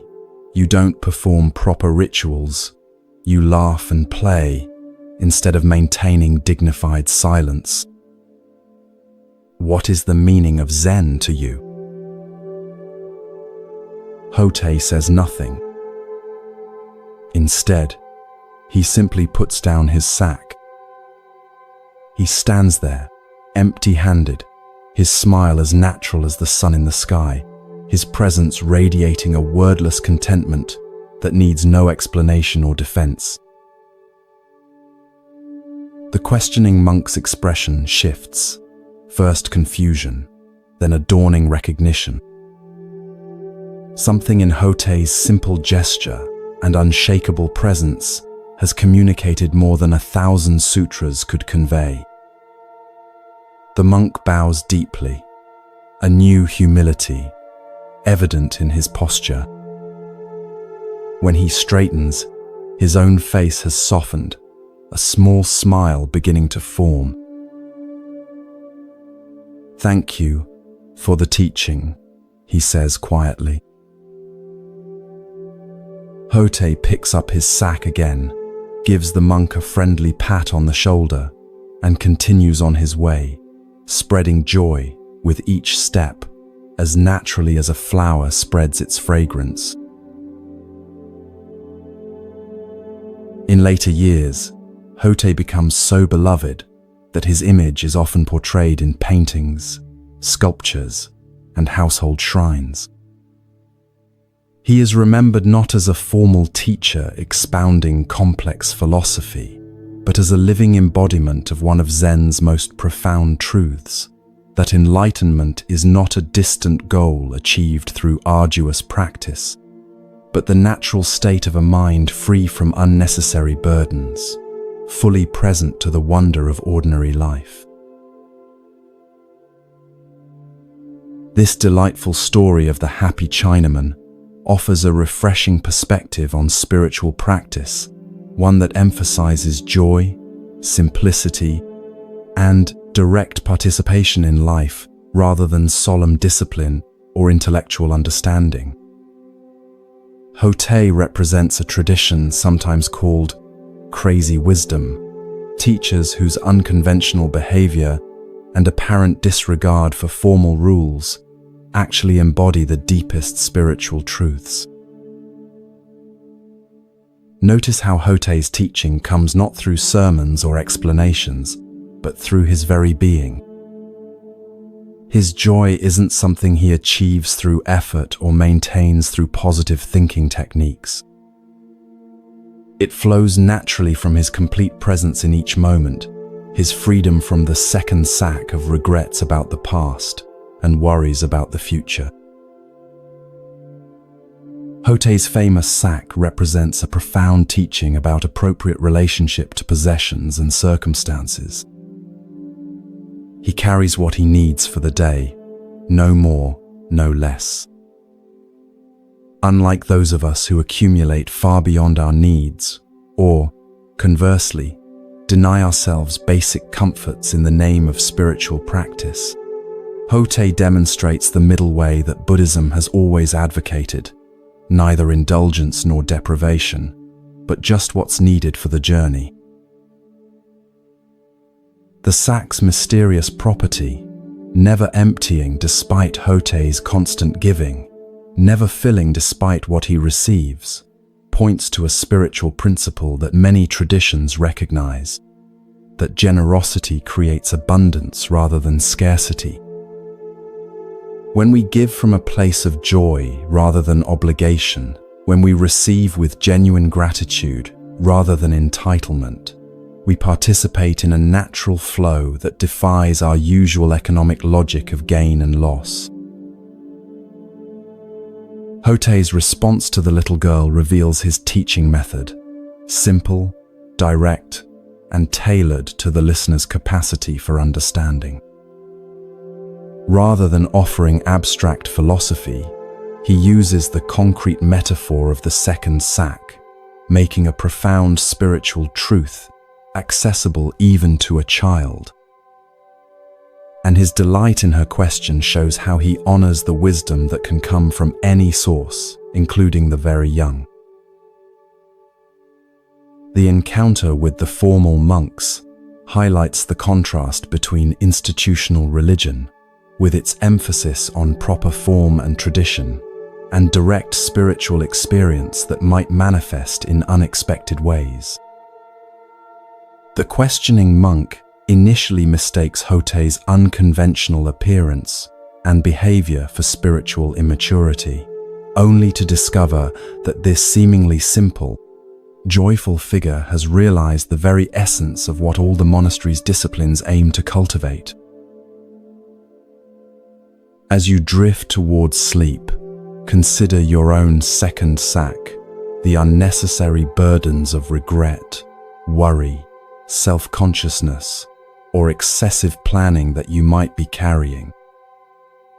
Can you feel the weight of these mental constructions? Can you sense how they pull you away from the simple joy of being fully present in this moment? Hotei's teaching offers a direct invitation: put down the second sack. Not through elaborate techniques or strenuous effort, but simply by noticing when you're carrying it and choosing to be fully here instead. In this moment of preparing for sleep, can you feel the natural contentment that arises when the mind stops its restless wandering and settles into simple presence? This is Hotei's gift, the recognition that joy is not something to be pursued or achieved, but our natural state when we remove the obstacles to experiencing it. Like the happy Chinaman himself, you might discover that the happiness you seek is not in some distant future or special circumstance, but right here, available whenever you fully arrive in the present moment.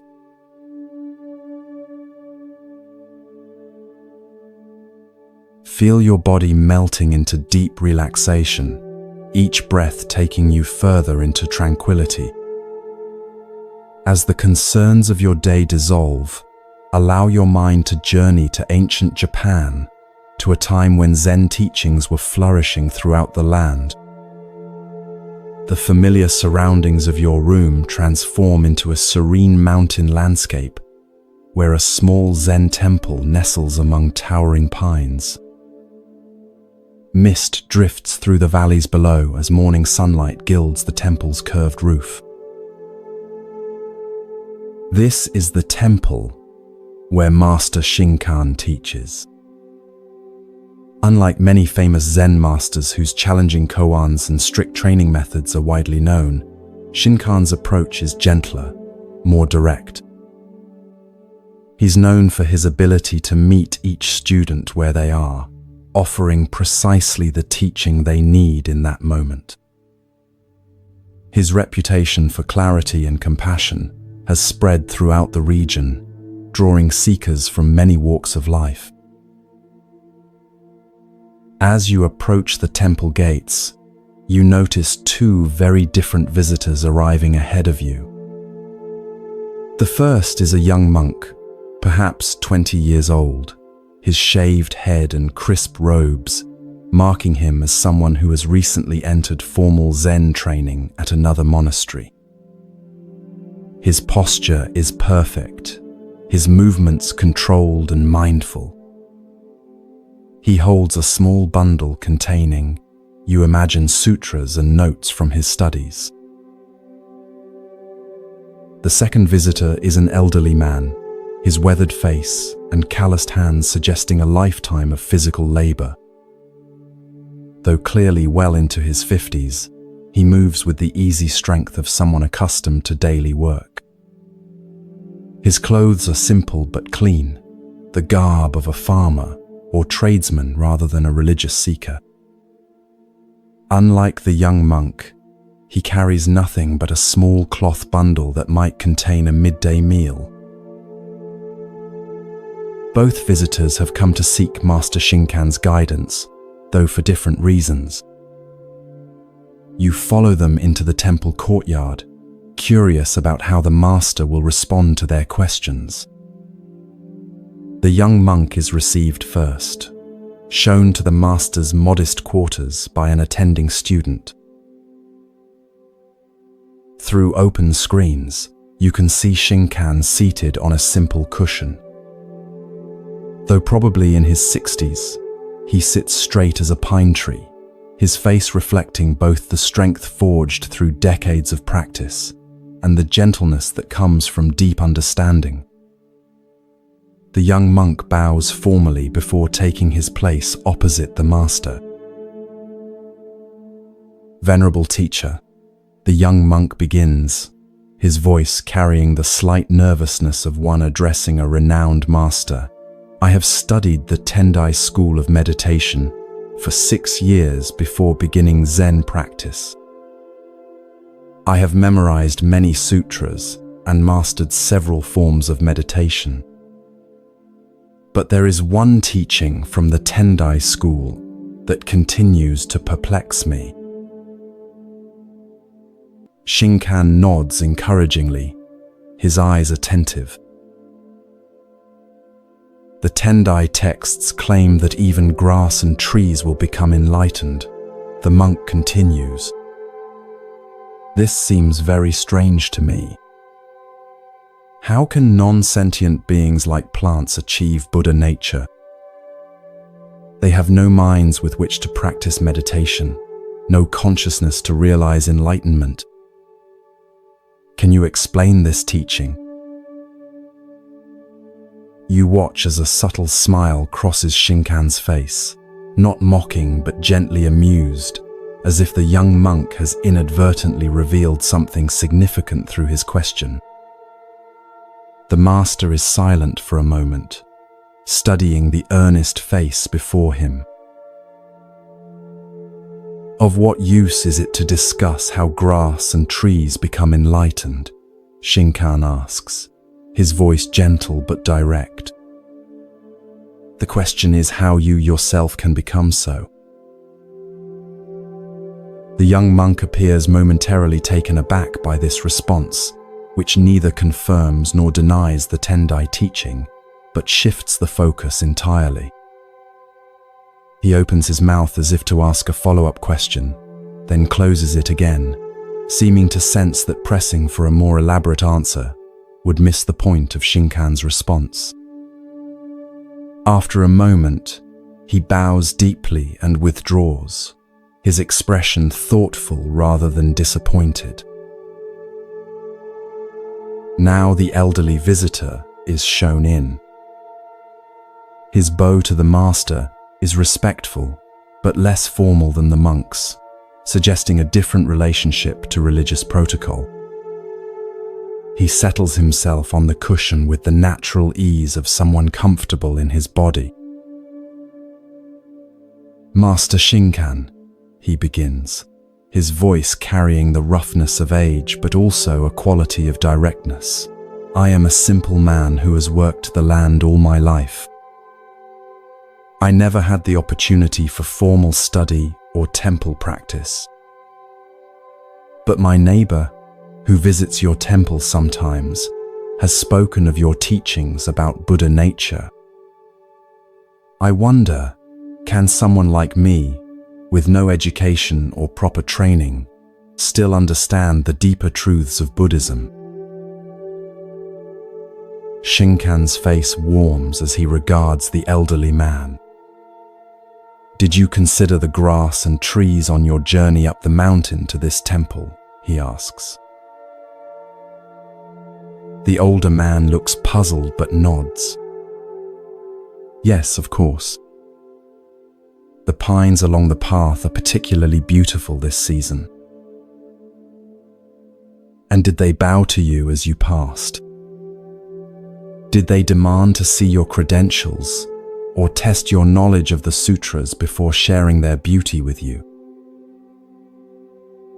A slow smile spreads across the elderly man's face as he grasps the meaning behind Shinkan's questions. No, he replies. They simply were as they are. Just so, says Shinkan, nodding. Buddha, nature is like this, freely given to all beings without distinction, requiring no special qualification or achievement. The trees and grass never worry about becoming enlightened. They simply express their nature fully. Perhaps they have something to teach us about the direct path. The elderly man's eyes shine with understanding. What might have taken years of philosophical study to grasp intellectually, he has understood immediately through Shinkan's simple metaphor connected to his own experience.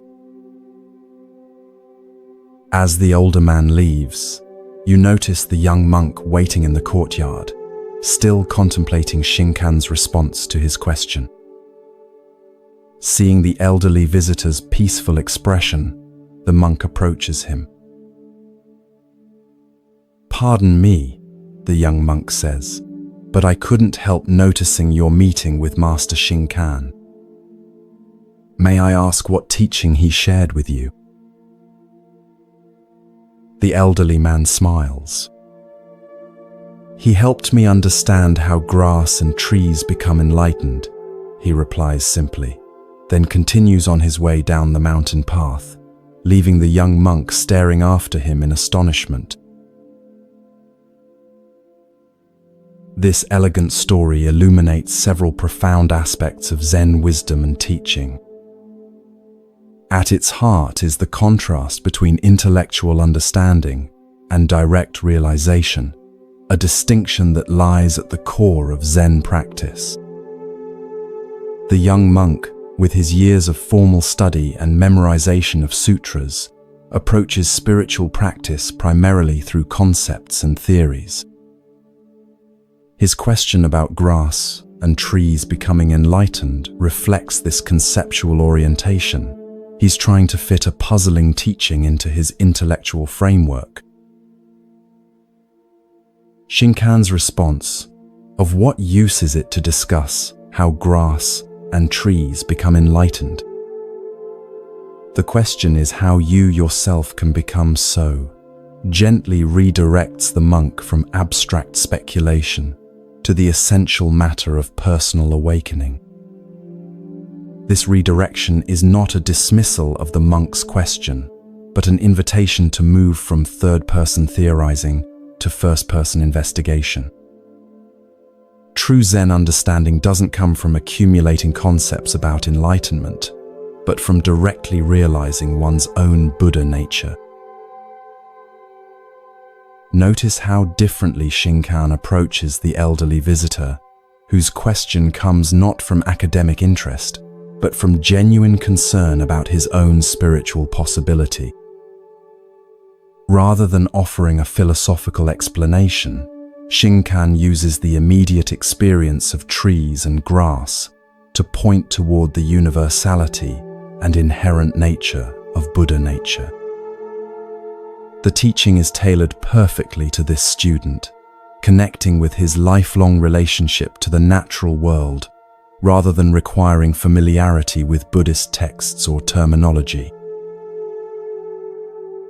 The fact that the elderly man immediately grasps what the young monk has been puzzling over highlights another Zen principle, that direct realization often comes more easily to those with fewer preconceptions and intellectual complications. The elderly man's lifetime of practical work and observation of nature has prepared him for direct seeing in a way that the monk's accumulation of concepts actually hinders. As the Zen saying goes, "In the beginner's mind, there are many possibilities, but in the expert's mind, there are few."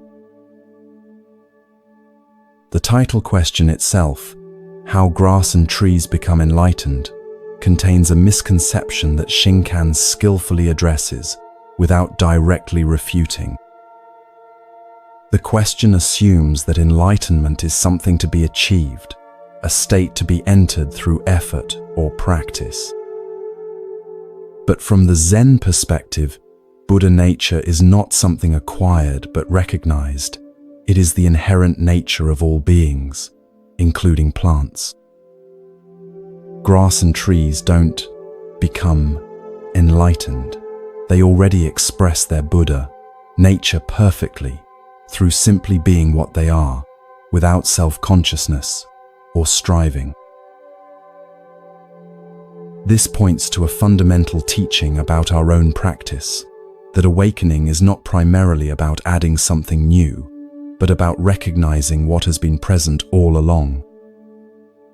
Like grass growing naturally toward the sun, our Buddha nature expresses itself most perfectly when we stop trying to achieve special states and simply allow our natural awareness to manifest without interference from excessive thinking and doing.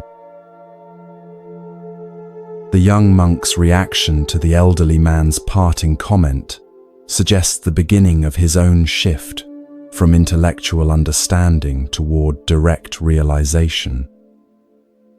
His astonishment indicates that something has broken through his conceptual framework, perhaps the recognition that what he's been seeking through study and analysis might be more directly available than he thought.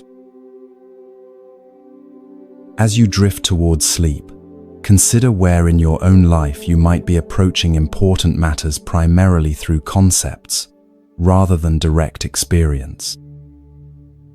Perhaps you've read extensively about meditation without establishing a regular practice. Maybe you understand the principle of mindfulness intellectually, but rarely bring full awareness to ordinary moments. Or perhaps, like the young monk, you've been seeking complex explanations for something that is already perfectly expressed in the simple presence of trees and grass, in the natural awareness that is reading these words right now. Shinkan's gentle wisdom reminds us that the deepest truths are often the simplest, and that sometimes the most direct path to understanding is to stop trying to understand and simply be as naturally and completely as grass and trees, which never worry about becoming enlightened, yet perfectly express their Buddha nature in every moment. As your awareness merges with sleep, allow yourself to rest in this natural presence that requires no achievement, no special state, no complex philosophy, just the simple recognition of what has been here all along.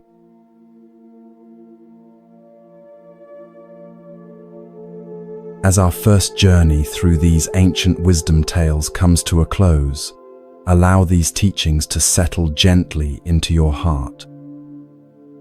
Like seeds planted in fertile soil, they'll continue to grow in your awareness long after these words fade. Remember Hakuin's profound equanimity, showing us how to meet life's challenges with the simple response, "Is that so?" Recall the patient Teki Sui, who found enlightenment in a single drop of water, teaching us that mindfulness in the smallest actions contains the greatest wisdom.